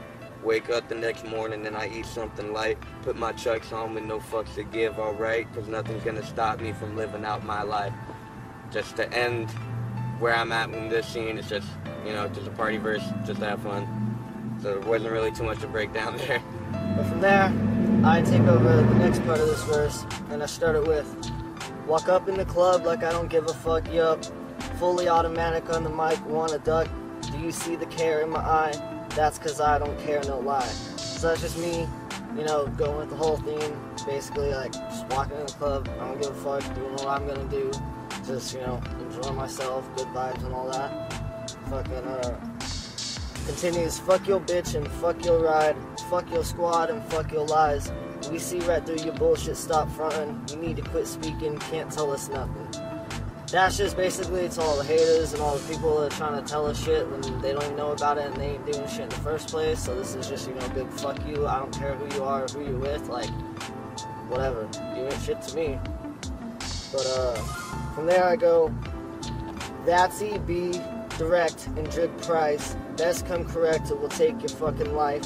Fuck with one of us, and you fuck with all of us. If you fuck with none of us, well, fuck your jaws up. Shout out DLC from the spirit animals. Fuck the lame ones, eat them up like Danimals. Spit the chain out, you can call me Hannibal. I lit the beat on fire because my spit is flammable. So that right there, obviously, just shouting out all the boys on this track. You know, Direkt, ECV, Jig Price. Basically saying like, hey, if you try and fuck with any of us, we're all gonna jump at you, it don't matter. And if you ain't fucking with us, then we'll fuck you up. Pretty self-explanatory.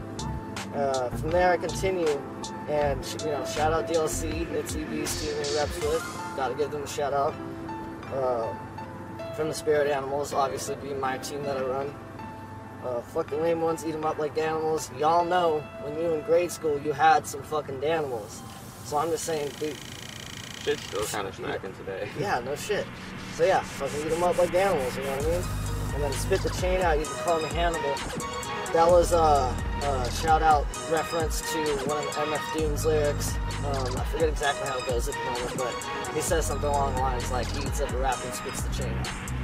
But so yeah, that was kind of that, and then from the you can call me Hannibal, obviously kind of just adding to that whole line basically.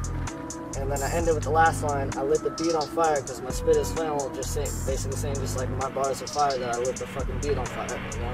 Just spit is flammable, set that shit ablaze. But yeah, that's the end of my part of the verse, and then it goes back into the chorus, and it ends. But that is track number 11, ID Gap. So this is track number 12. So this one is another fun little one we did. Imagine this, just us chilling in a normal pad, you know, kicking it, and we need to get some tree. So, you know, Frank's like, where can we get some tree at? And this Mind you, this is 30-30. But it's 30-30. So, now I want you to imagine this. You go outside and picture that part in the Spider-Man game, not the Miles Morales, but shout out, but where all the occupations are set up by the Silver Sable team. Think of all that shit, plus the V for Vendetta world, plus like random anime superhero shit going on. So it's deadly as fuck, you know what I mean? Getting tree is a mission. Yeah, so from there it was just us kind of talking about the scenario. Had to throw a little diss on MGK because fuck it and fuck him. I don't really give a fuck. And if he hits on me, cool, I'm doing my job. But yeah, that was kind of the general idea, and in fact this whole smoke skit leads into the next song, Turf, which is what happens literally the moment we go out to get some tree. But yeah, it was kind of the whole general idea. I wrote the general script. I told Frank, like, you know, here's my lines, you know, say it again however you feel like saying it. And then I kind of gave my own, y'all know for damn sure from The Incredibles, fucking, where's my super suit? I got my own version of that. Hey, yo, yep, you see my mech suit? So I got my own. Which also was a dope callback to the Wolfgang skit, where I first showed him the mech suit. Which, funnily enough, only worked off by coincidence because I actually wrote this skit before that one and did not plan them off each other at all. It just worked out. So it just worked out, which was kind of dope. Just a happy little accident. But yeah, that's pretty much the Smoke skit. Track number 12. Next one. Track number 13. Start off with my verse. This song is right after the Smoke skit. So the Smoke skit is what we're talking about when we need to go get some tree in 3030. This is literally right as we walk out the door. Us just trying to get a sack. Yeah. This is that mission. So my verse starts off with, so I'm what you call a stoner, rock solid until my life is over. I just want to smoke a bowl, but life outside is a roller coaster. Can't even walk the street without PD gripping their holsters, BB bleeding, rest in pieces, then start bringing in soldiers. So this is just explaining literally like who I am on this mission and what I can already see just from going outside, and this is the first step.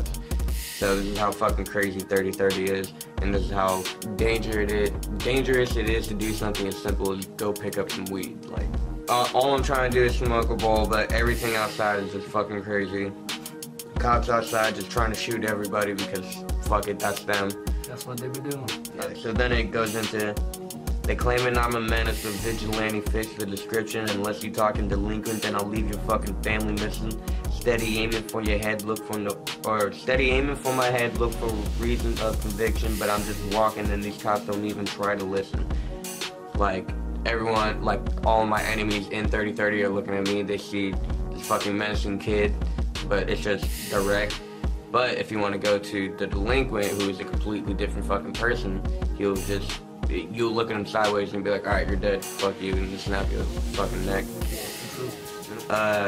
And then steady aiming for my head, looking for reason of conviction. They're just like on the hunt for me. They're trying to get all my info, trying to make sure they can do what they can do, whatever it is that they need to do in order to just bring me down, kill me or whatever. But I'm just walking and these cops don't even try to listen. I just do me, but they don't give a fuck, so it's no point. So now it's time for business. You can say that I'm heavy strapped, prepare for your submission. Body's twitching when I'm spitting facts. Curb stomping ops and every one of you joker cats after we walk to the spot where we know that the weed is at. Now at this part of the story, I've completely just stopped giving a fuck about what like these cops are gonna do. I'm just like, alright, fuck it, I'm gonna fight back, they're gonna deal with it. And then my style of weaponry is with a microphone. I'm a rapper, so I kill motherfuckers with lyrics. That's what happened to all these motherfuckers. They couldn't handle it. And then after I finish all of that fighting, I finally arrived to where I can pick up weed. And I feel like, yes, I can do this now. But then it goes into, there's the Joker, and he said he's trying to sell a bit. Fuck that, the Wolfpacks straight ate him for the hell of it. Get the stash, dip fast, we'll come back for the rest of it. Ask Robin if my bars are made from the same element. So now that I'm finally at the spot where I can pick up weed, end up just being a fucking setup so Joker can try to get into the drug dealing game, and I'm like, fuck that. If you're getting into the game, I know you got money, and I know you got weed, so I'm just gonna fuck your shit up. But I'm not stupid, so I called it backup, which was Ryan and the rest of the Wolfpack, so we just had a quick lunch. Alright. And then left with all the stash and everything that motherfucker had. And then I just wanted to give a comic book reference line at the end. Yeah, okay, so yeah, I just wanted to give a reference to that because I remember watching that and then being like, oh fuck, so. After that goes into the chorus. Yeah, which for that is actually just a chop of my actual verse, so I'm not gonna break that down since my verse will be broken down. Yeah. Exactly what it means. So, but from there, it goes in the second verse, which we want to get on our Clear Soul Forces shit and do some back and forth. Yeah. So this one, it starts off with me asking Direkt a question. Yo, Triple D, do you see these villains ambushing us? Then I come in with, yeah, they in the trees, and I see a couple in the cut. They rolling deep, League of Shadows, and the Joker thugs. To which I reply, they broke enough to scope and cuss, but we woke enough to school and bust, which is just me just like, yo, they coming after because they're that fucking broke and like, you know, they just don't give a fuck at this point. But, you know, we're cool because we're woke enough to not only deal with all the bullshit going around, but to handle these specific bitches here. You know, we're gonna school. And then it goes in mine. Oh, and then I forgot, sorry. The wolves was just out and about sniffing for some tree. And then I go into, Yeah. if I'm doing all of this, then let me get a P, fucking O, fuck a G, and motherfuck the police, S.A.R. 3030 screaming motherfuck authority. Yeah. Basically, this is just going back into the smoke skit, going back to that explanation. We did all of this bullshit just to get some weed. Yeah. So if I'm gonna do all this shit, I might as well get a whole pound. Yeah, like, fuck it. We're going there's this no far. fucking point. And I also wanted to like try to throw some clever wordplay in there with fucking O, fucking G, so like fucking ounce, fucking gram. I'm there for a P, but also fuck an original gangster, because that's not me. I'm a wolf. I'll just eat your ass anyway. Take that as you will. And then yeah, just motherfuck the police, S.A.R. 3030 screaming fuck authority. It just worked out. Then it goes into The chorus again, and and then my verse, which is here. You'll see the chorus broken down actually. yeah. But it goes, I come in like a psycho chameleon, cutting throats, stealing, blending in with the villains. This is the chorus starting. Can't see me killing, just filling these guts, walking through the cuts, and now I'm sneaking past my way through some enemy turf. So from here, I'm just coming in like a psycho chameleon, basically saying, basically I'm invisible to everyone around me, because like, you know, I'm sneaking around like a chameleon, blending in. But I'm a psycho chameleon, as in I'm fucking lurking whoever I got as I'm getting through all these places, cutting throats, stealing, grabbing whatever I can from these villains, you know, and then continuing on blending in with the villains. Like, oh fuck, now it's getting kind of crowded. There's a lot of them out. Fuck it, I'm gonna start acting like I'm one of them, you know, misleading. So they can't see me killing, just spilling these guts, walking through the cuts. Now I'm sneaking past my way through some enemy territory, basically saying like, as much as there's fucking shit going on each and every way, left and right, like I'm still making it, you know, fucking taking out whoever I can along the way, and, you know, sneaking through the cuts, just trying to make my way to the enemy turf so I can pick up the sack I need. Don't take no main roads, you always go back. Exactly. Because the streets are overflooded with the most dangerous of foes. Dr. Doom, Thanos, Carnage, and Magneto, the Joker, Deathstroke, Doomsday, and Bane. We forgot to call for backup, I guess we must be insane. So this from here is just me basically saying, like, first off, doing a lot of comic book references. If any of you know, these are a bunch of fucking top-notch villains you don't want to fuck with. And us just saying, like, yo, we must be crazy for trying to go in without any backup right now. Yeah, so, but with the Joker being there, I had to out-insane this bitch. So, do you just want to hit a tag, him just throwing up real quick, while I pick up the sack? I'm heading inside, grabbing it real quick. But now we're cornered to the wall, up against their fucking backs. Like I said, we're getting ambushed. It's 6 sinisterly villains just trying to cop my wallet. I told my fingers not to do it, stabbing out his eye socket. So that, me just saying like, yo, they're just trying to get us for a cash real quick. But, you know, I'm telling them like, hey, you don't want to do it, you don't want to do it. And they're like, well, we ain't scared of you, but I ain't talking to them. I'm talking to my hands, you know, because I'm about to fucking mark them all. But anyways, goes to the next part. Sasuke style hand signs while I flex off my chi. Naruto reference, basically just saying like shooting some fireballs at them. Iron Fist combo, then hit him with a little Bruce Lee. Just a little cleverness, you know, Iron Fist being one of the best martial arts in comic books, and Bruce Lee being one of the best martial artists ever. Just saying like, yo, I'm coming in throwing hands everywhere. Comic Fists of Fury, wordplay with Iron Fist, destroying all of the area, because you know in the fucking Marvel movies and shit, the whole building's getting blown up when fights go down. Then suddenly, Spidey, Daredevil, and Deadpool pull up and start flaring ya. Basically just saying like, yo, now our backup finally came here after we're already taking most of them out. Like, now they're really fucked, you know? We got Spidey, we got Daredevil, and we got Deadpool just pulling up. And yeah, just me flaring ya was just trying to come up with a cool way to rhyme, but also saying like, flaring ya as in like throwing hands in a sense. If you back on the stick page, if y'all ever hopped on that shit, there's this little video called Flare, Whereas this dude just kicking fucking ass and shooting off light beams like fucking just out of his hand. So yeah, that was me talking about flaring you as in like throwing hands, but referencing that shit. He's hitting you with Iron Man beams, but no tech involved. Yeah, I was basically in each of these lines trying to hit all the points of like comic books, anime, actual martial arts, real life, just showing you that it's all one in this album basically. Like it's just all connected. So that was pretty much that. But then it ends and goes back into the chorus, which is, like I said, just a chop of my actual verse.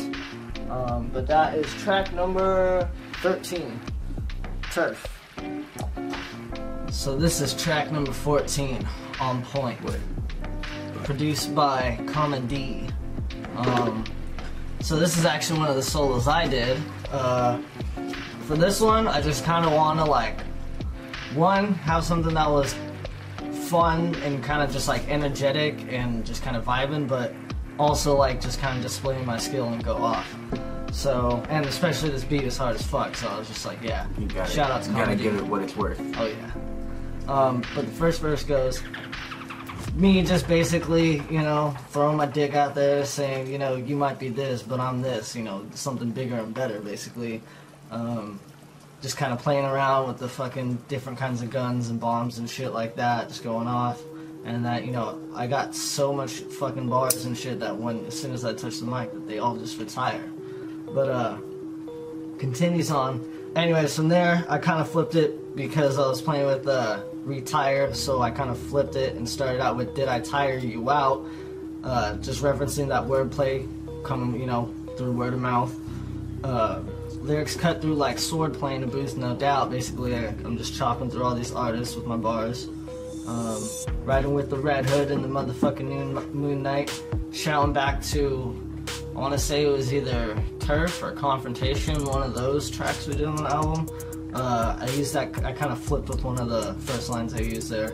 And then about to roll up on the White House, so you can meet my fucking goons, I just feel like going back to that corruption shit, like we're gonna roll up, take over, you know, meet my fucking goons. But anyways, it jumps into the chorus. So from there, it's kind of a little shout out to Jadena, because I kind of got the whole idea while listening to a song, Long Live the Chief, so I took that kind of play off his chorus into mine and similar approach. But then I flipped it going in, saying like Jadena said, long live the chief, I'm a wolf so don't grit your teeth, you know, like keep yourself in check basically. Why don't you go and take a seat, watch I'ma fucking work this beat, like, you know, I'm this huge setback, let me show you how to do it. And then erase you like delete, drinking blood like it's sweet, just basically like ending your game, referencing wolves and shit, just like drinking blood like werewolf vampire, just on some dark shit basically. And then you want point ninja all the time, bruh. What was that? Was that a Fife? That was Fife, right? From Tribe Called Quest. Well, or was that? Well, it's just a song technically. Can you kick it? Yeah. Or So can you kick it? I was actually shouting that song. I was having trouble remembering for a sec. And also, fuck, I'm probably forgetting this one, but it's a Novelist song. Alright. And then, well, there's a Novelist song that plays with that bar, so I'm Yeah. basically shouting both of those, you know, just two dope rappers. I know what bar you're talking about, I just can't make Yeah. the song off the top. Exactly, dude, there's just so many of them. And the way you did it. But anyways, so that's just kind of, you know, paying homages to them, taking my own perspective from it, coming with the ninja stuff, and, you know, throwing these hand signs up, basically. Like, I don't throw gang signs, you know. I cast jutsu, fuck a mother up with a fireball. But anyways, verse 2. So, oh, you think you're cute, oh, you think you're cool, but you keep that mouth shut tight, basically saying, like, you only, you know, you're only talking until I'm around.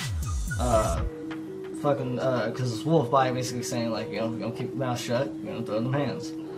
But anyways, and despite the fact I let loose wrath and forge my path, all that just kind of just me going off saying, like, even though I'm letting loose this wrath, I'm still here to follow the path I set to, you know, try and be peaceful and better the game, basically.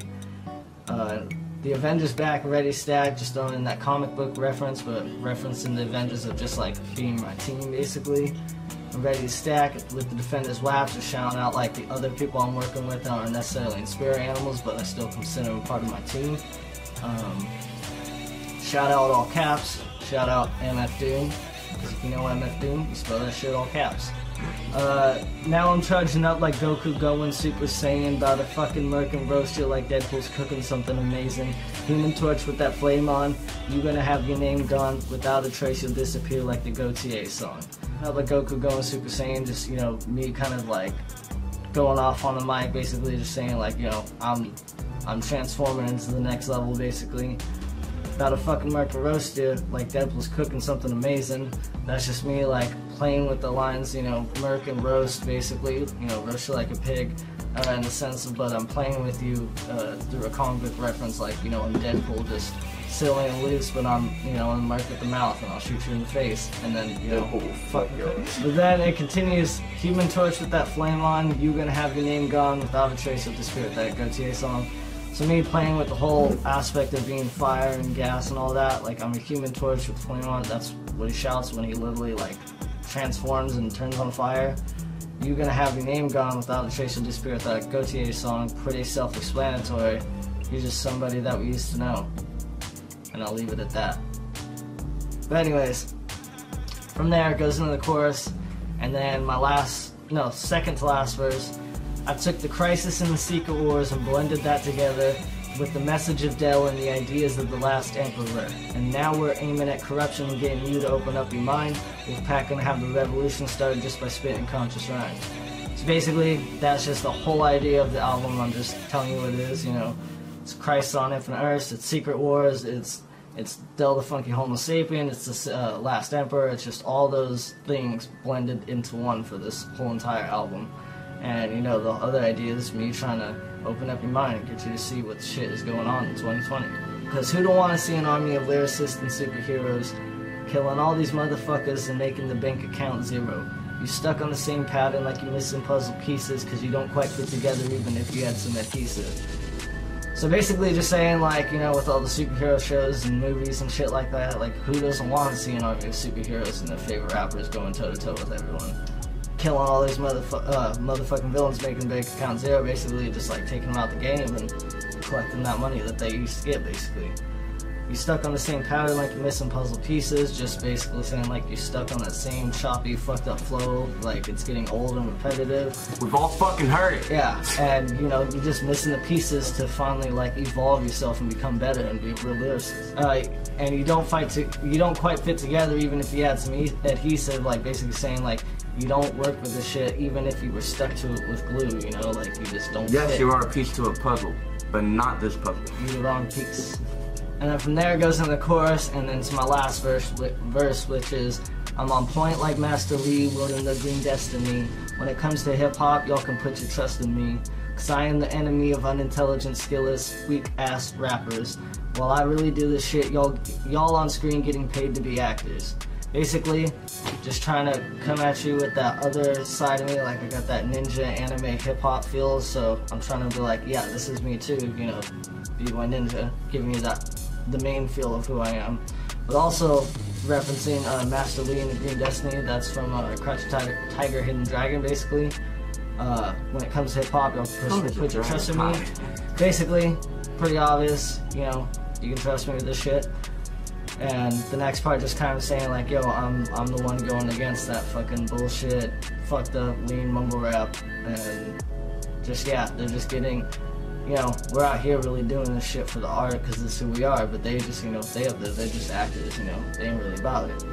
But at the end of the day, it ends with, you ain't unique or having fun, just ignorant and acting hella dumb. You show no respects to the OGs, masters, and influential ones. And that's why you've lost our respect and no one takes you seriously. Take your title, fame, and fans, ooh boy, I'ma make you hate me.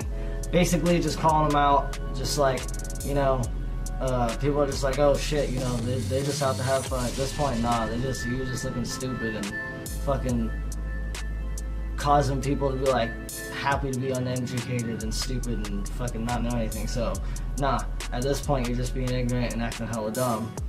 Fucking, you don't pay your dues and respects to the people that came before you and paved the path and fucking still probably got more bars than you do. And on top of that, that's why you lost our respect and no one takes you seriously. Basically saying just like no one takes you seriously as a rapper. And that's why I'm gonna take your title, fame, and fans, and that's why you're gonna hate me. But that's pretty much the end of the song. After that, it's just a little skit, kind of going off the Wolf Den skit. It's just supposed to be, since this was my solo track, this was basically me and the layer looking for my own solo mission while Frank was out recruiting more superheroes and MCs. But anyways, that is track number 14. At least I'm considered. On point.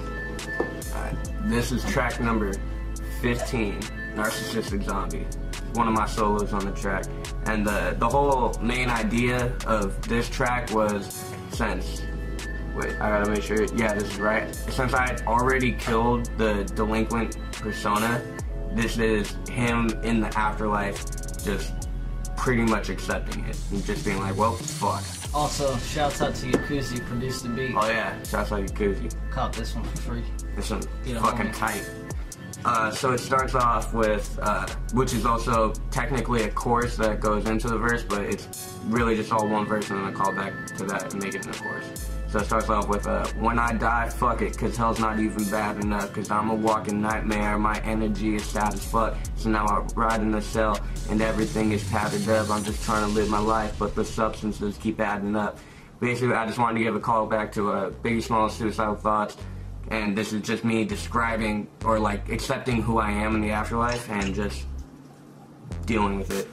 While all this is happening, I'm just trying different substances and just being like, well, fuck it, I'm already dead, so I can't necessarily OD. And then it goes into a, basically, I wanted this part to kind of tie into the rest of the story and like bring it back so it's not just a solo track on its own, so Come full circle. It does involve in the 30-30 timeline. It's like Lost, you know? The shit that comes up in the beginning and then way later, Yeah. like, oh fuck, okay, yeah. But yeah, so I'm mixing up shit that I can't even pronounce to call back to the last line in the first part. There's a lot of fucking drugs out there. All of them are spelled weird. Then I give an example, like smoking churches in my sleep, then waking up to Cottonmouth. Not burning churches, I am taking apart churches, grinding them, rolling them up, and smoking them, because I'm dead, I just want to see what the fuck happened. And then when it starts off with, technically after the chorus, but also middle verse, pretty much, it goes, bitch, I thought you knew who the fuck was running up, smoking gas and burning fossil fuels. It's the kid who's dumb enough to listen while he's not in school, then proceeds to count his green and turn his cheek like, nah, it's cool. So I wanted to give a shout out to RBL Posse, which, fuck, what was the song? I just blanked. Lesson to be learned. That's what it was. Yeah, because I always loved the fucking outro, the bitch I thought you knew, bitch I really thought you knew. Yeah, so I wanted to give a call back to that, but also entirely flip it, so at the same time. And then if you haven't figured out, one of the main points of this album was paying the homages and respects to the people who idolized and grew up listening pretty to much. it. So you got a lot of references and shout outs within the whole fucking album. If you listen, it's there. It's nothing but a crossover. Pretty much. But yeah, who the fuck was running up, smoking gas and burning fossil fuels? Just pretty self-explanatory. Talking about me. I thought you knew that I was coming up, but I guess not, fucking blind. And then going to explain myself more. It's the kid who's dumb enough to listen while he's not in school. Basically, I barely went to school, and if I did go to school, I was asleep for like most of it, and then I would go skate. So I didn't listen to like any of that shit they taught me, but when I was out about in the world, I would take notes on how people reacted and how to deal with certain shit. So when I say I learned my shit in the streets, literally in the streets. I went into that skate spots, I went into that grab spots, I went into that fucking, and then proceeds to count his green and turn his cheek like, nah, it's cool, because fuck lanes, whatever. But I gotta keep counting that. Catch me, oh yeah, then it goes into catch me in the graveyard, checking mail like I'm living there. Sure you see something else, but I'm living like a millionaire. 80 grapes for me, I'm turning bones into wicker chairs, using tunes as a kick drum, taking caskets, turn them into snares. So, like I said, at this point, Delinquent has already died, so this is just him explaining his life now. This is not just a graveyard, this is my fucking house. You see 80 graves, I see 80 bedrooms in here. I'm living like a fucking millionaire rock star, like I wanted to be when I was alive, but guess what? I'm dead and I got it all, so fuck y'all. Then it goes into, I wish I could figure out how to end the hex and finally pass, but I can't change time, so I'm stuck up on this heightened path. A maniac afraid of heights, but the sight of death just makes him laugh. What the fuck is wrong with this kid? That's something you should ask.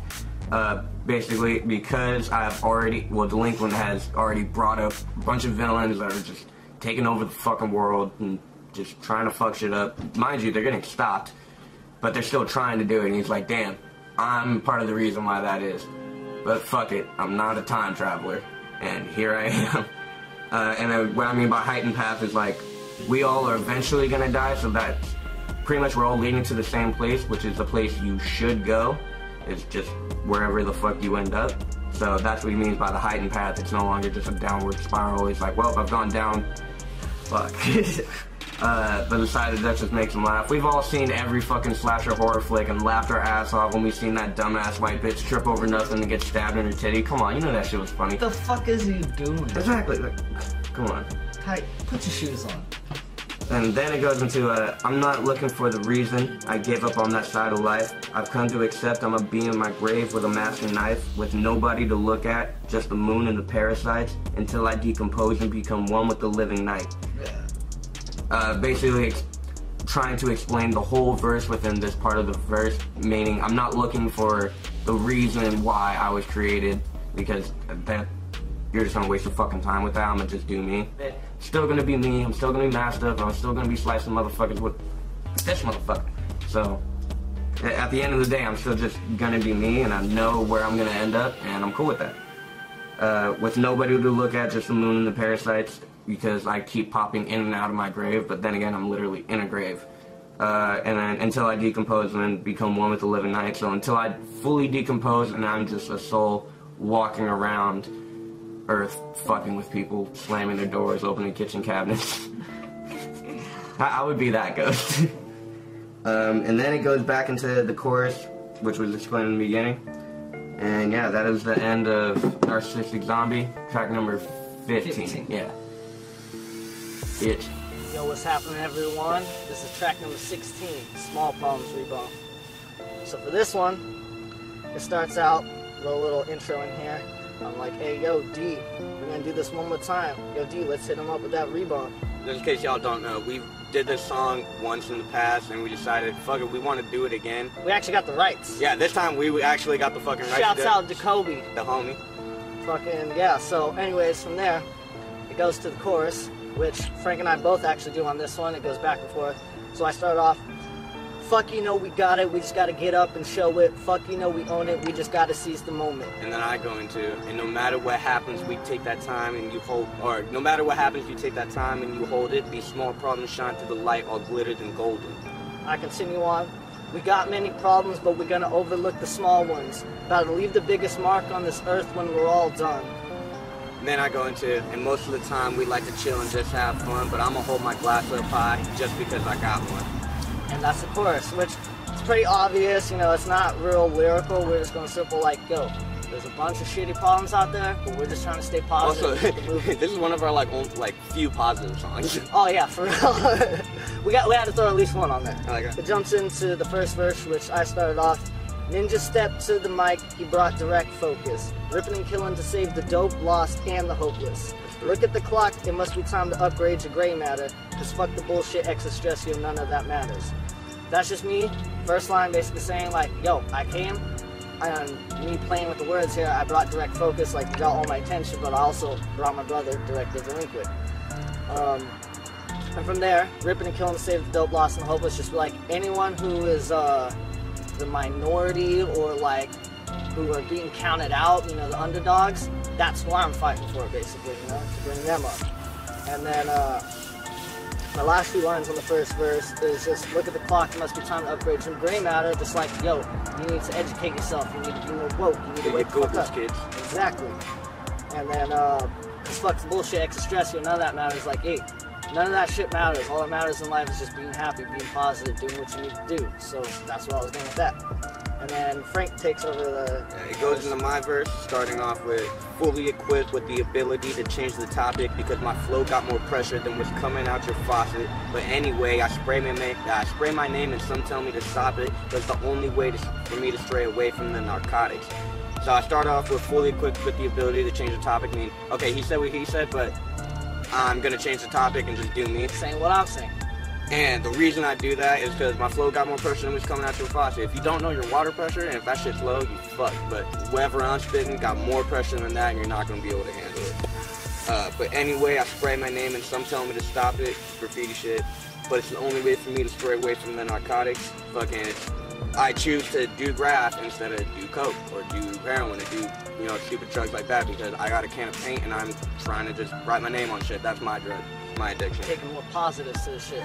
After that, it goes back into the chorus, right? Yes. Yeah, back into the chorus. Which we already explained, but then from there, goes into verse 2, which I start off again, and we actually switched the flow, so instead of half and half, I did a quarter, Frank does half, and then a quarter.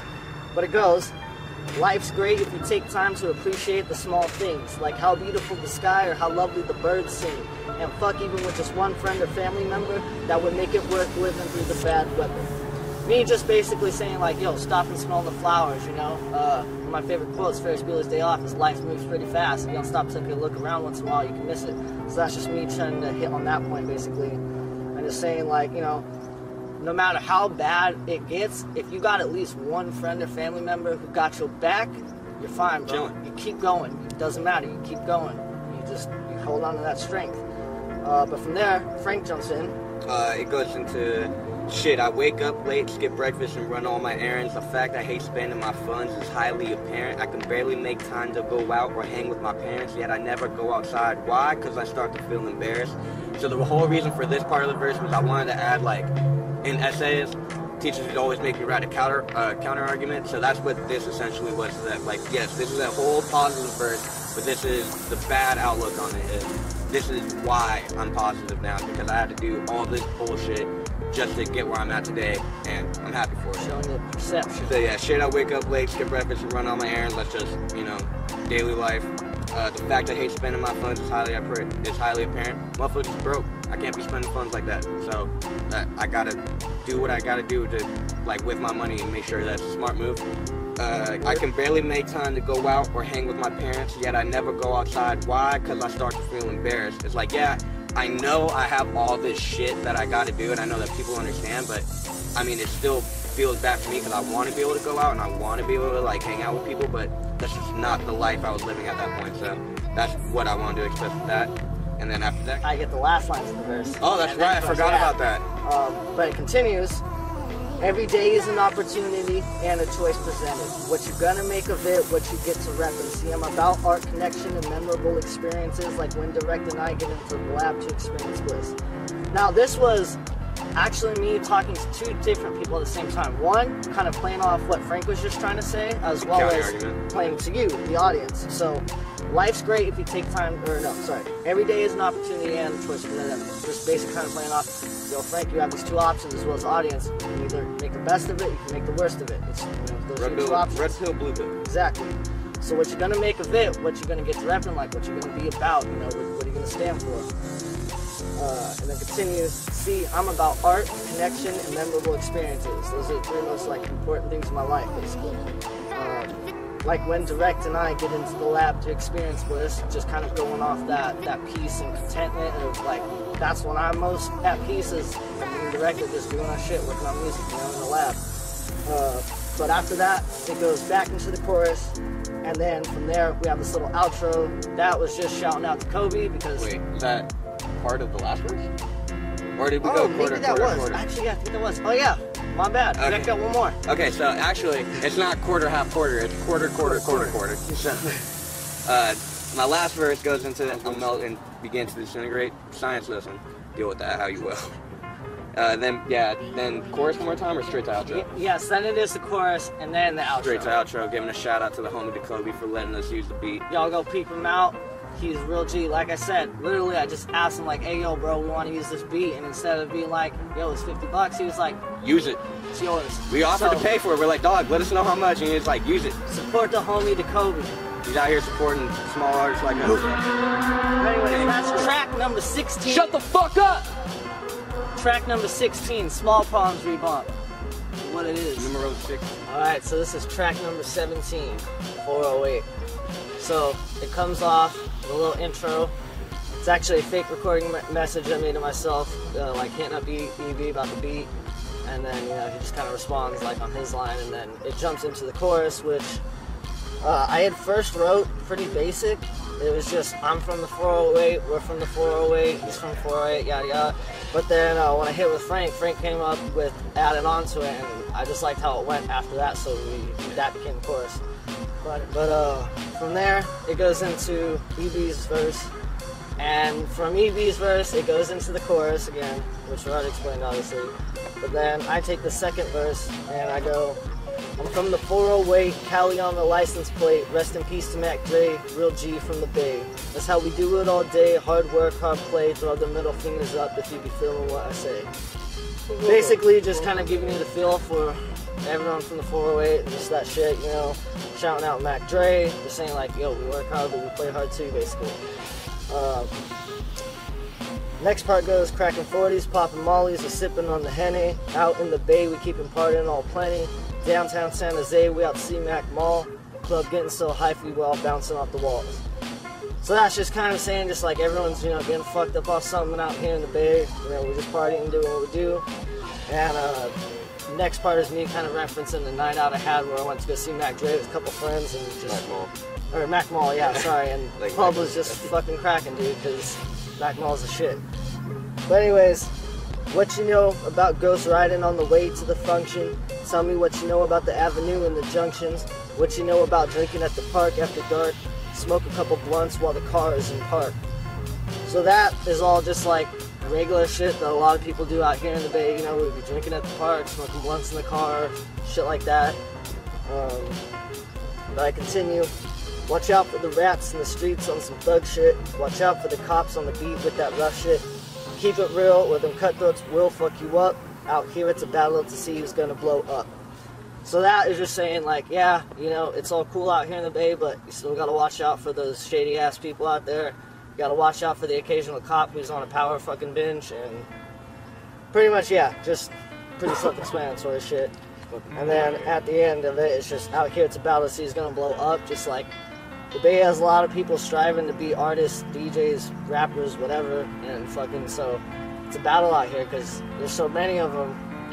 You really got to be the best and prove yourself to do that. But then it goes into the chorus, and then Frank takes the last verse. So my verse starts off with, yo, we do things different in the 408, yeah, you know what I mean, if you really from the Bay, some bang, some paint, some slang, some skate, some slang, some skate, all got a name cause everybody in the game. With this set of lines, I just wanted to show that like, in the Bay Area, we're all still hustling to do whatever the fuck it is that we want to do. Whether it's music, whether it's just trying to get money in general, whether it's skating, whether it's motherfuckers wanting to go paint. Whatever it is you do. Whatever it is you want to do. The Bay Area is full of all those motherfuckers that want to go out and get it. So just explaining where the fuck I'm from. And then gotta get a bag, might end up putting up a chase. When the mob slide through, we be hopping over gates. Can't let them get the searching just to open up the case. Come fucking with the mob, putting bodies in the crates. Basically just, we're all trying to do our own shit, and when cops try to come through and fuck with that shit, nobody can stay there. Because all of us are in the shit, it doesn't matter what it is. So we all gotta fucking get it. And then yeah, come fucking with the mob, putting bodies in the crates, pretty self-explanatory. Then it goes into no life, throwing limbs into the gutter, all sides we ride, in other words, we really fucking with each other. Yo, I put that on my mother, but you really shoulda knew, if you really with the crew, you ain't riding with another.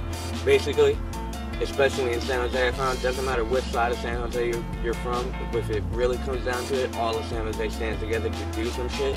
Doesn't matter where the fuck you're from in San Jose, what you do in San Jose. If you're from like the city of San Jose, doesn't matter if you're west, east, north, or south, you're chilling. When it comes like if some shit really pops off.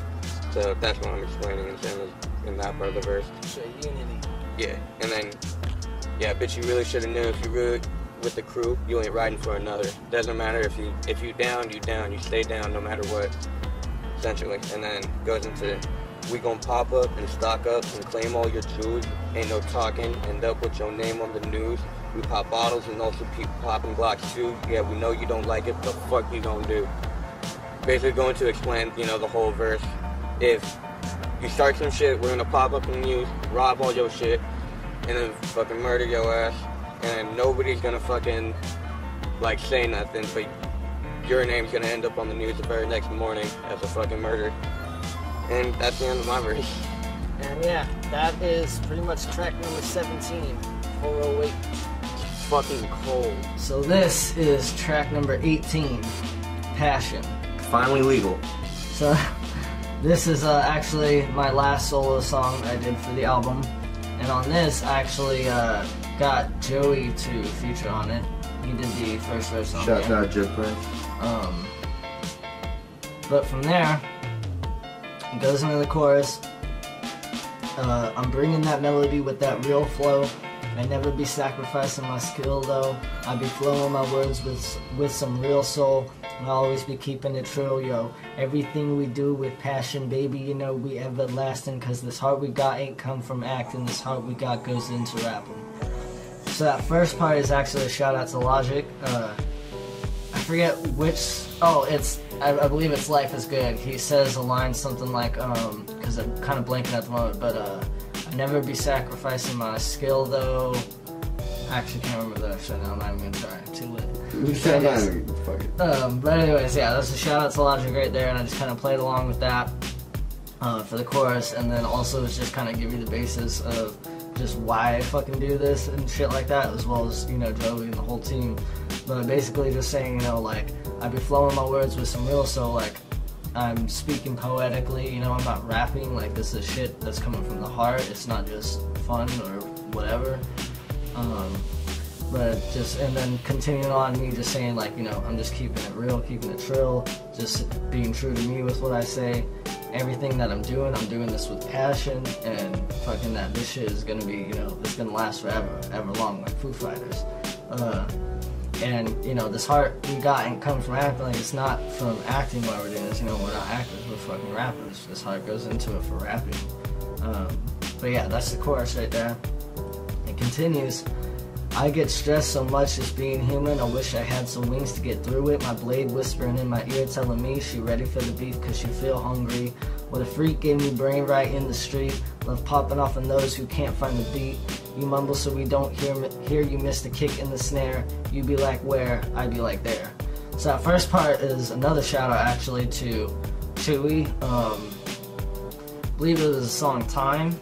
I was kind of playing with some of the words he played, but kind of flipping it from my perspective and like my life, because, you know, I don't live his life, so I'm not going to try and say that I'm doing that. But regardless, my blade whispering in my ear telling me that's just me kind of saying, like, you know, just go after them, fucking, you know, kill all the mumble rappers and just like tear them apart on the mic, basically. She ready for the beat because she feel hungry, like, you know, it's just got that bloodthirst. Basically, it's like a wolf, just fucking ready. What a freak, she gave me brain right in the street, basically, like, took him out, like, getting head, getting brain, basically, but, you know, in a more literal sense, like, just literally gave me his brain, because fucking chopped it off. But from there, yeah, from there, the next part is just me kind of saying, like, I love popping off, like, just going after the ones who can't fucking even listen to the melody and hear the tempo or the beat or the flow or any of it, and it's just fucking offbeat. Just because fucking I can just fuck around with them, you know, you'd be like, where's the beat? And I'd be like, it's right fucking there, like, what the fuck?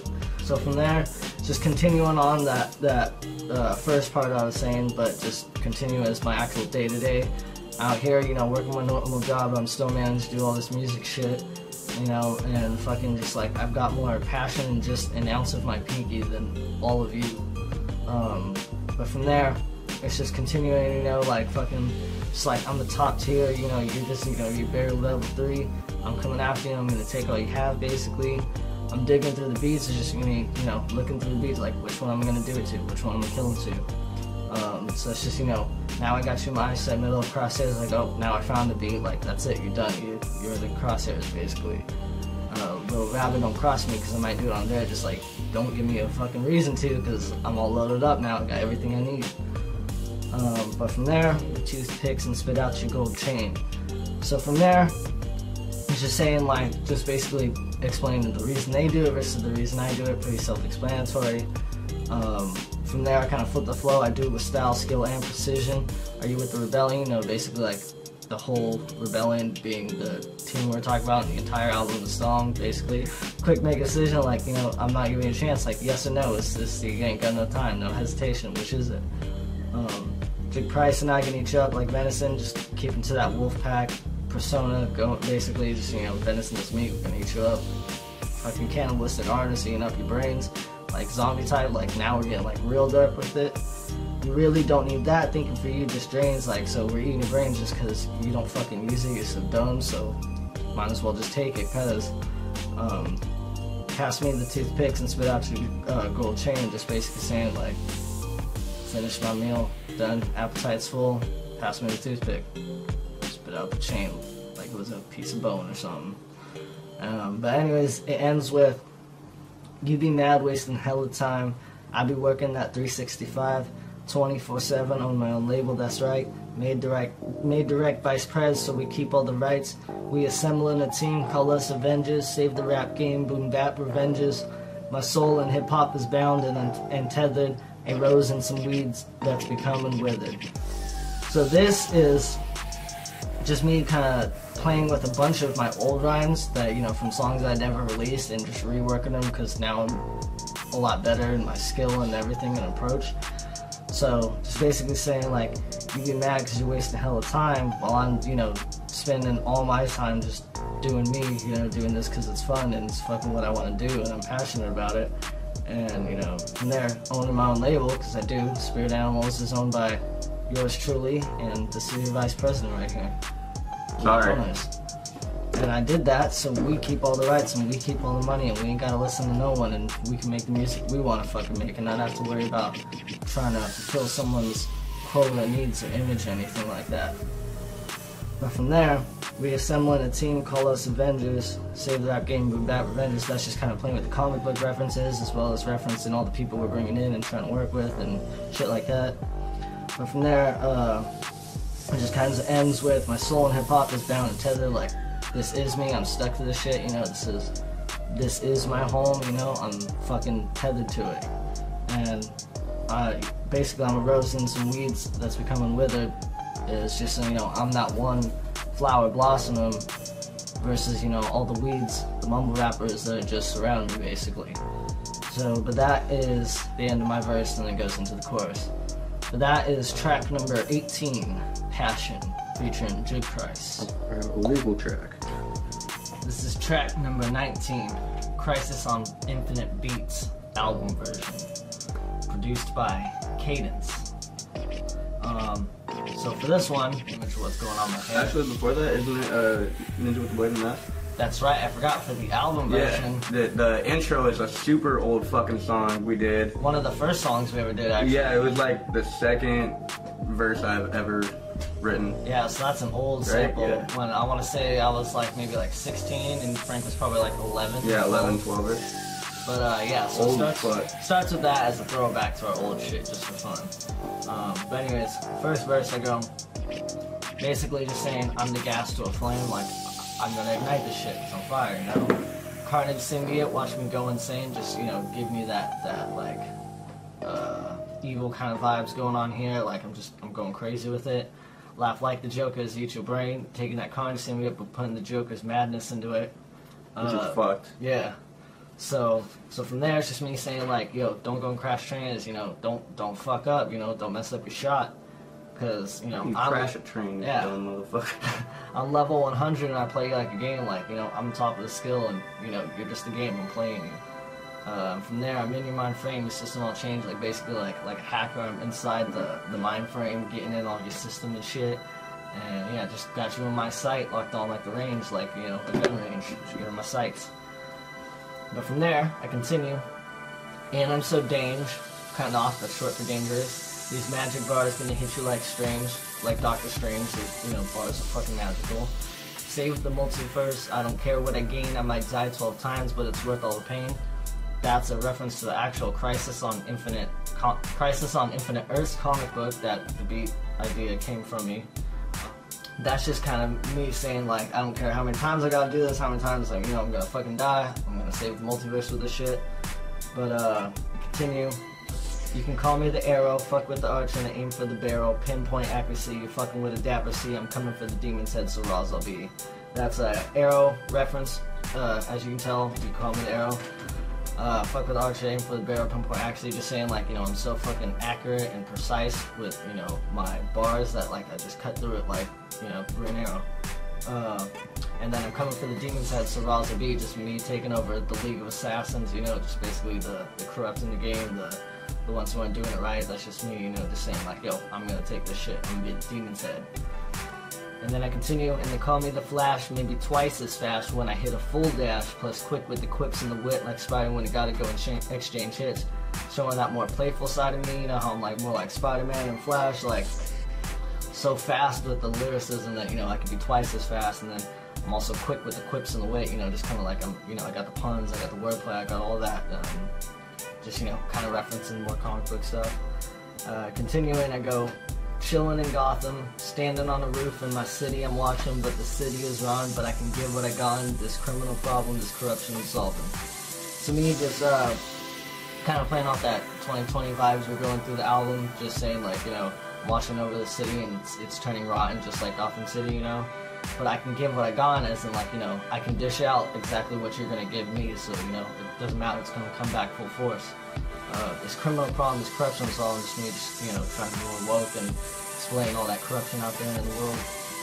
And then I end it with the last lines: bad to the bone, try to be a hero, but I sit on dark thrones, and I'm trying to save my home, and I'm aiming for your dome. Don't need to pull chrome, freeze you like a snow cone, cause I'm cold as ice, like Mr. Freeze, I ain't never gonna play nice. Wanna play a game? It's called Wolf Eat Mice, and if you're really feeling lucky, go and roll the dice. So here I've got a couple more references going on, you know, just like saying bad to the bone, trying to be here in a sin dark throne, just kind of taking all what I've been mentioning before, playing with it. Trying to save a home and I'm aiming for your dome, pretty self-explanatory right there. Don't need to pull chrome, freeze you like a snow cone, just like, hey, I don't need a Glock. I'm gonna come at you like Mr. Freeze as far as my bars, and I'm gonna freeze you in place, you know what I mean? But you wanna play a game, it's called Wolf Eat Mice, us being wolves, you the mice. And if you're really feeling lucky, go and roll the dice. That's pretty obvious quote there, like, you know, fuck around and find out. You ever play craps? Lose all your fucking money in 2 seconds? Yep. But anyways, that's the end of my verse there. I was going for just a bunch of comic references, considering this whole song was based off the comic Crisis on Infinite Earths, and it was flipped to Infinite Beats, being the same thing that as many universes there are in the multiverse, there's that's just how many as many beats there are. and that's how many we're gonna tear up. Which, when you think about it, it's 100% true. Yep. But then Frank takes over. And then it goes to my verse, which the start of my verse, I tried to make kind of like rhyme with everything that Ninja started off, so it sounded like almost the same thing, but, you know, different. So basically we're starting off, ride with a match in my face, I can't be seen, no face, no case. Could we living in a lie, this disastrous place, meaning we are just part of it, and we're kind of accepting it, but it's just showing like where we are in the world. Either it's 2020 or in 3030 in this universe. So they both kind of match. It's different for the times that'll laugh at a taste. I'm just trying to get by, hope my past will erase. Basically, it's different than back then when we was all laughing and, you know, giggling and shit like that. Different. Now we're not doing that. But because of all this shit is going around, I need to adapt and go ahead and forget about all that shit and just, you know, hope my past will erase. Oh shit, we wearing double wu-tang shit in this. I didn't even realize that. That's fucking tight. So if you notice with the rest of my verses throughout this whole album, it's been like pretty basic braggadocio, just regular rap verses with, you know, comic book references in it. But for this one, I tried to just go more for the 3030 feel, try to get more comic book references in there, just try to test myself. So yeah, that's basically all this is saying, like, or going back to the first line is kind of reference to the line before that where I'm saying all my past will erase. It's like, yes, I understand these are the good times that I need to hold on to, but at the moment, I'm gonna fucking die, so I'm trying to forget all about that shit and just go survival mode. Then it goes into, like, basically me just doing my rap shit and just trying to, you know, do me, trying to be one of the greats, and everybody's saying, oh, that's not gonna fucking work, this bullshit. and then it's proven wrong by superheroes, which everybody doesn't believe is real, but in this universe they are 100% real. So all of that was proven false by Mask and the Cape. And then it goes into, but I grabbed a mask and a blade. It seemed a lot easier than passing a grade. Yeah, it seems wrong. Oh yeah, wait. Yeah, it seems wrong, but I know that my past isn't great. I just want to see how long I can last in the grade. So basically saying, instead of, you know, taking the normal route, you know, going to school, going to college, work, and then work for the rest of your life to fucking die, I decided to grab a mask and a blade and do shit my way, because it worked a lot easier than just going to school and trying to, you know, do all that normal shit. And then, yeah, it seems wrong, but I know that my past isn't great. Going back to, yeah, we were all laughing and giggling and shit, but there were still bad things going on around that time that I still remember, so none of it really fucking mattered at the end. And then I just want to see how long I can last in the grave. Basically saying, I'm already dead in this world, so I'm just going to see how much shit I can fuck up until they decide to put me in an actual grave. And then goes into writing at night, it's a life I'ma take. If you're thinking you're lucky, it's probably too late. You in love with the money, I'm loving the hate.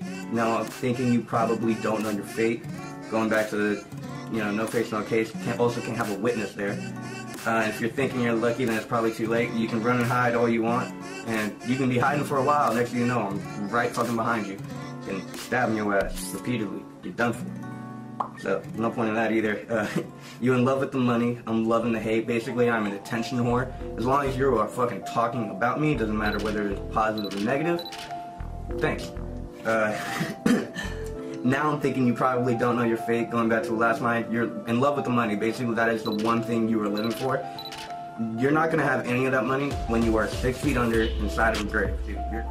After all of that. So yeah, you had all that money, whatever. I enjoyed having people talk shit about me and just talk about me in general, so you see the difference there? And then I changed the flow pretty much entirely. I go into, no need to get into specifics, just know that I know when I'm ready to die. You think that the kid is prolific, but I roll with a chrome in my ride. Ain't known for telling a lie, my speech is so cryptic, but I know in your soul that you ain't gonna survive. You ready to fight, leaving you itchy, your body all shrunk up inside. Now this how you live in your life. So, even though I said no need to get into specifics, I got very specific. Fucking said no need to get into specifics, I know when I'm ready to die. Basically, I can take all this shit all you want. When I'm ready to go, I'm ready to go. Then you can take me, but until then, fuck off. You think that the kid is prolific, but I roll with a comb in my ride, ain't no for telling a lie. Basically, that means two things. So you think I'm this, some people seem to think I'm this super, like, lyrical, super, you know, positive, trying to, you know, bring peace to the world. I'm just trying to do what I can the most intelligent way possible in order to get that message. It's not fucking true. I roll with gangster shit in my car, whether it's chrome spray paint or a gun, so take that as you will. Fire just lost my place. And then yeah, ain't no for telling a lie. Basically none of this shit is false. I keep it real as much as I can. My speech is so cryptic, but I know in your soul that you ain't gonna survive. Basically, no matter what I say, you can sit there and think about it all you want. I know exactly how you're gonna die and what's gonna come for you. So, you ain't gonna survive. You ready to fight, leaving you itching, your body all shrunk up inside. That's how you live in your life. So, like, after you die, your body's still kind of moving, just trying to fight all that. So that's why, you know, your body's all itching. You can't really control anything because it's just what's happening around you. Your body all shrunk up inside. Now that's how you live in your life. Basically, trying to be so threatening to the point where you can't even handle yourself, and your body just shrinks inside of itself and doesn't know how to handle anything. So, yeah, and now this is how you live in your life. So, after I did all that threatening and you're just this small little fucking minuscule piece of shit, I will leave you to live that life. So you have to continuously be this small little piece of shit. Then it goes into Ninja and I, we barely alive, we criminals living with various tribes, start picking a side, I'm picking a 9, I'm pulling the trigger with you in my sight. The last two lines are very, like, self-explanatory, so I'll just explain the first one. Ninja and I, we barely alive. That was actually kind of a rework of a super old bar I did on the first verse that I wrote, like, ever.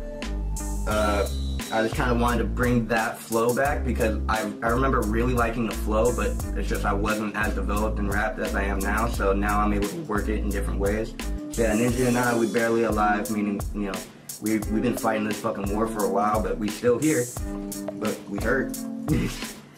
We criminals living with various tribes, so in 3030, obviously, it's not just us, it's also superheroes, it's also other rappers that we like, and then we're fighting against super villains and, you know, regular corrupt society that we live in today. So we live with various tribes. We live with Justice League, we live with the Arrow family, we live with all these fucking superhero people. Everyone. Yeah, basically everyone. And then, yeah, start picking a side, basically, you know, which one are you gonna roll with? You gonna roll with us or you gonna roll with corruption? But regardless, I'm picking a 9, I'm pulling the trigger with you on my side, basically, boom, headshot, bitch, you're done. Then it goes into riding like Spice with the strap on my side. If you think I'm a threat, then you probably right. No point in trying to run out and hide. I'ma find where you live and then ruin your night. I wanted to give a call back to Spice 1. I think that's the second one I did in the song, but I don't remember. Yeah, Spice 1, rolling with the strap on my side. Great fucking song. If you think I'm a threat, then you're probably right. Congratulations, you thought one correct thought throughout this entire verse. So, I mean, I give you props for that one, at least. And then no point in trying to run out and hide. I'm gonna find where you live and then ruin your night. I mean, it's gonna be hard to have a good day when you got a fucking knife in your chest, essentially. Yeah, and then that's the end of my verse. And that's track number 19, Crisis on Infinite Beats album version. Right next. And now we are on to the finale, titled Finale, The Amalgam Wars. You couldn't guess, huh? Track I bet you didn't know. Number 20. Anyways, so for this one, I made the beat and threw this little sample on over for the chorus, which it's just kind of some just like cool sounding hum that kind of felt like just worked for that kind of dark, sinister vibe we were going off the beat. But other than that, it's just got a couple lines of me and Frank just going kind of back and forth going, we got him singing like, we got her singing like. And I finally get to scream on a track. Yeah, I was like, this just feels like it. Yeah, this is the track to scream on. The idea of this is, one, a long time ago, there was a comic book called Amalgam, and it was with Marvel and DC, combined universes, and each character was combined with another character, like Wolverine and Batman, fucking Spider-Man and Robin, all kind of shit.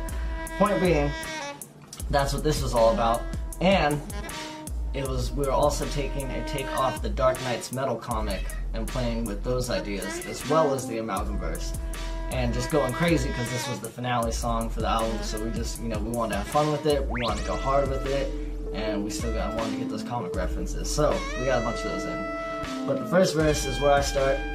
Here comes a flash of bat, streets begin to crack from the red lightning that destroys in its tracks, and Adjoiner Lucas becomes the deadliest splash. Watch your mouth, bitch, before these hands you catch. We from the dark multiverse, and we taking your earth, we claim and rearrange in this rivalry verse, and you can never ever ever try to outrun death, or you'll be out of breath and out of your depth. So from here, the general first part, I'm playing with this whole idea of, in the comic book, Dark Knight's Metal, Batman, does some shit where he takes control of the Flash's body and becomes known as Batman the Red Death, and he's just like this super crazy evil Batman, and just kind of killing everyone and shit. So I'm playing with that, saying Jordan Lucas is becoming that, you know, because he's one of the people, you know, we support in the rap game and stuff, so, you know, he's on our side fighting for this basically, so I'm going with that, playing off from the red lightning that destroys in its cracks, just basically just saying like he's so powerful and he's running that the lightning is literally destroying the ground and shit as he's running by. Now Joyner Lucas becomes the deadliest Flash, the same Joyner Lucas instead of Batman, playing with that. Watch your mouth, bitch, before these hands you cast, just like, hey, don't be talking about shit about us and the crew.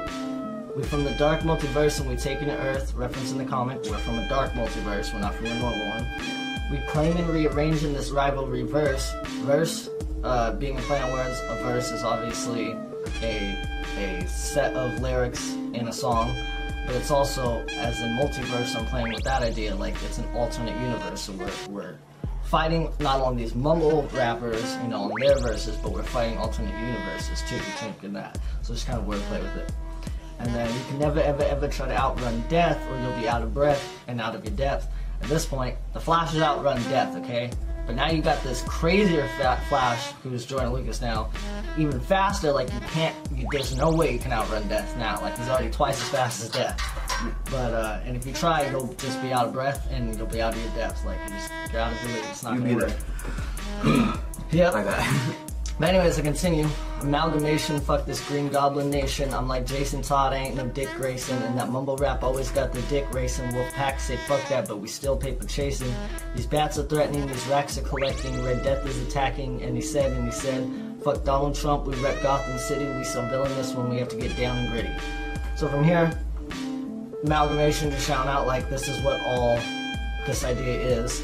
Fuck this Green Goblin Nation, another comic book reference when Green Goblin took over the nation, you know, like the world's corrupt and just bad people are in charge basically.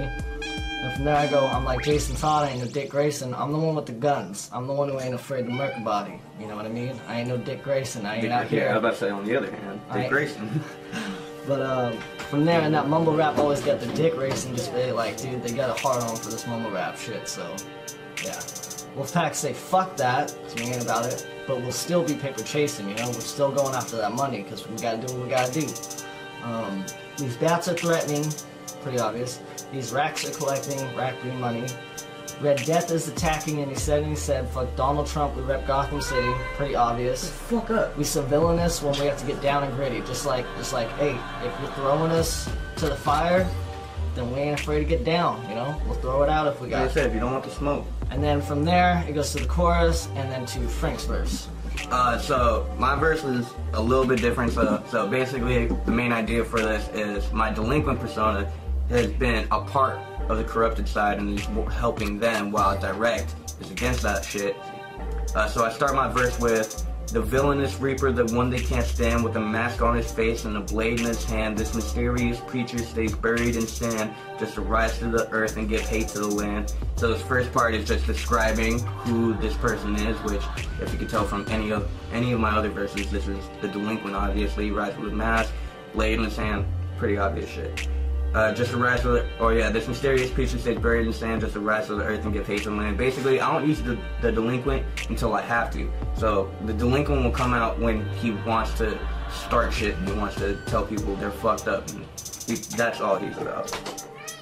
Then it goes into, but this wasn't his plan, to take all these villains he's famous for killing and start up a band, and he don't understand. He's making a name, doing all that it takes while he's waiting the damned. So this goes into the delinquent is, you know, he's doing all this shit for fame, but at the end he knows it's all wrong and it's not actually helping him. So he decided to take all these super villains, you know, and he's like, yeah, fuck it, we're gonna do our thing and take over. And, you know, yeah, he's getting famous for it, but at the same time, he's bringing back all these people that are just super fucked up and they're gonna destroy the world anyway. And then it goes into, and I can tell he'd be making mistakes when he brought up Lord Infamous back from the grave, rest in peace. Thinking they gonna be one and the same. Lord Infamous bucked him and ducked with his chain, now we running away. There's nowhere to hide, there's nowhere to hide. There's no hope that you'll find a place you can lay. No one will be safe, so keep that in mind. Don't waste no one's time once the shotty goes spray. Basically this explains the delinquent thinking, okay, I know what I gotta do. I gotta bring someone super fucking vicious, but not necessarily on his team because I want to hit him with a curveball. So he decided to bring up Lord Infamous from 3-6 Mafia to try to help him out in this. But Lord Infamous was like, fuck that, I'm gonna do me now when I'm back from the dead, and I can see what you're doing and it's not gonna help anything. So I'm just gonna fuck you up and steal your shape, make you look like a bitch. Which is what Lord Infamous ends up doing, ends up fucking his shit up, and then stole his chain, fucking dipped out the scene. And now it goes into stealing more of the delinquent. Now he running away, there's nowhere to hide, there's no hope that you'll find a place you can lay. This is Direkt telling the delinquent, now that you have seen what you are causing, now it's time for me to fuck you up, which is yourself. So it's me versus me. Nobody in your team is gonna be good now, so just keep that in the back of your head. And then don't waste no one's time once the shotty goes straight. Pretty self-explanatory. You're just, then it goes into the mix verse, right? Breakdown. Breakdown, and then. So I actually wrote this breakdown, and then I had Frank do the overdubs for it, where he built up screaming into it. So, but from here, He goes, we had to become the villain just to be the hero. What you gonna do with all the millions when we make your life zero? You marked like 666 digits, satanic devil symbols, dark nights on the ride, and we taking all the wins, ho. So it's just basically saying like, yo, we had to use that dark side to be the hero, you know? We had to do some shit that was downright dirty and gritty, but at the end of the day it was for the right cause. And from there, me just asking like, what the fuck you think all that money is gonna do for you when you're dead? Like, it ain't gonna do shit. It ain't gonna save your life tonight when we ride up, so what the fuck you gonna do? You can't pay your way out of this shit. Yeah, good luck. And then you mark like 666 digits, satanic devil symbols, just playing off the like satanic devil cult shit going off there, and just like we mark shit with the 6 digits basically. And then dark nights on the ride, we taking all the wins, ho. Just referencing dark nights, like that's who we are. We're the Dark Knights, the evil Batman from the dark multiverse, and you know we're gonna take the win on this. But from there, it goes into verse 3, which we played a little back and forth here. Yeah. So it goes, I started asking the question, Direkt, you ready? And then I say, yeah, let me fill up my flask.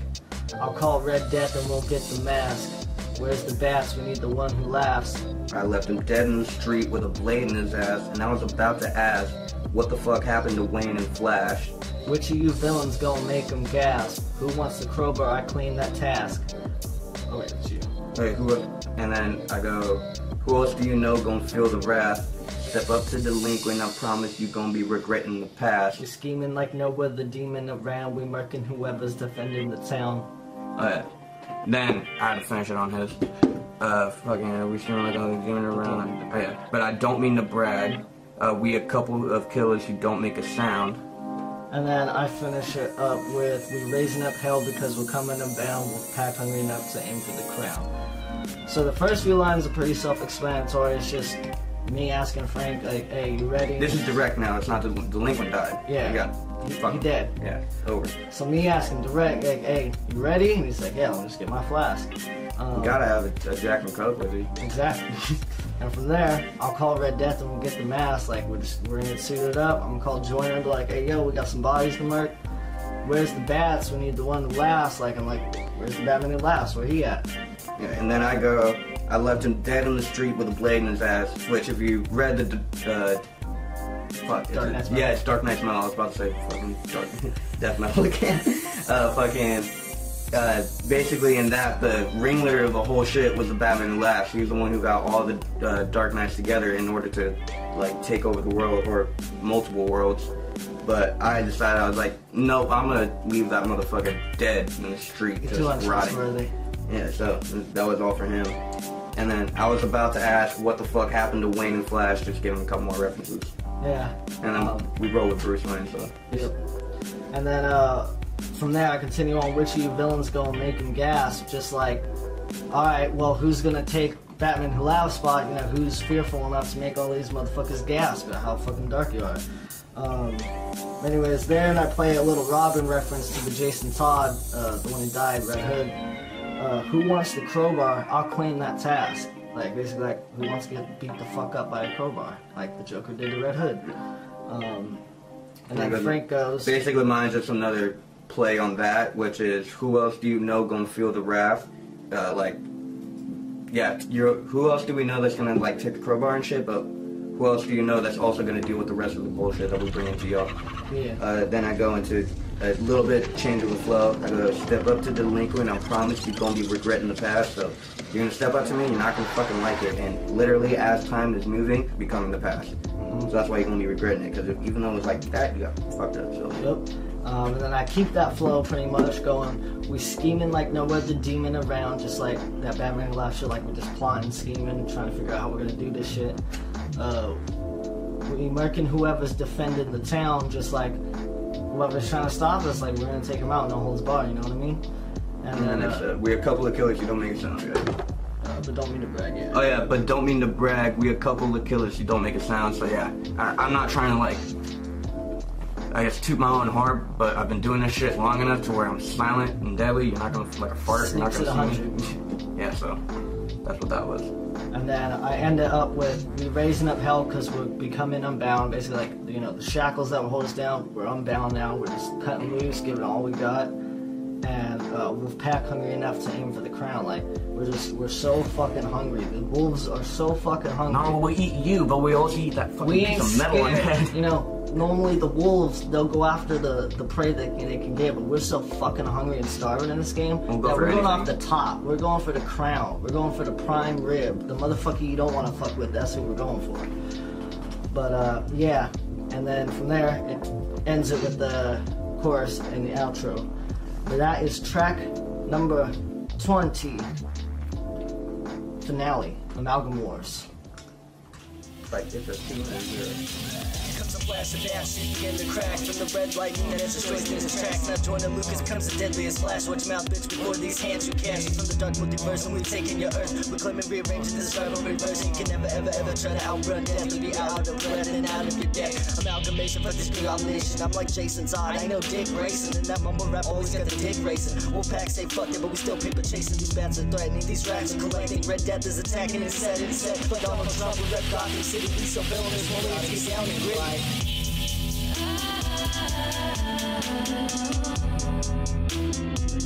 We gotta see it like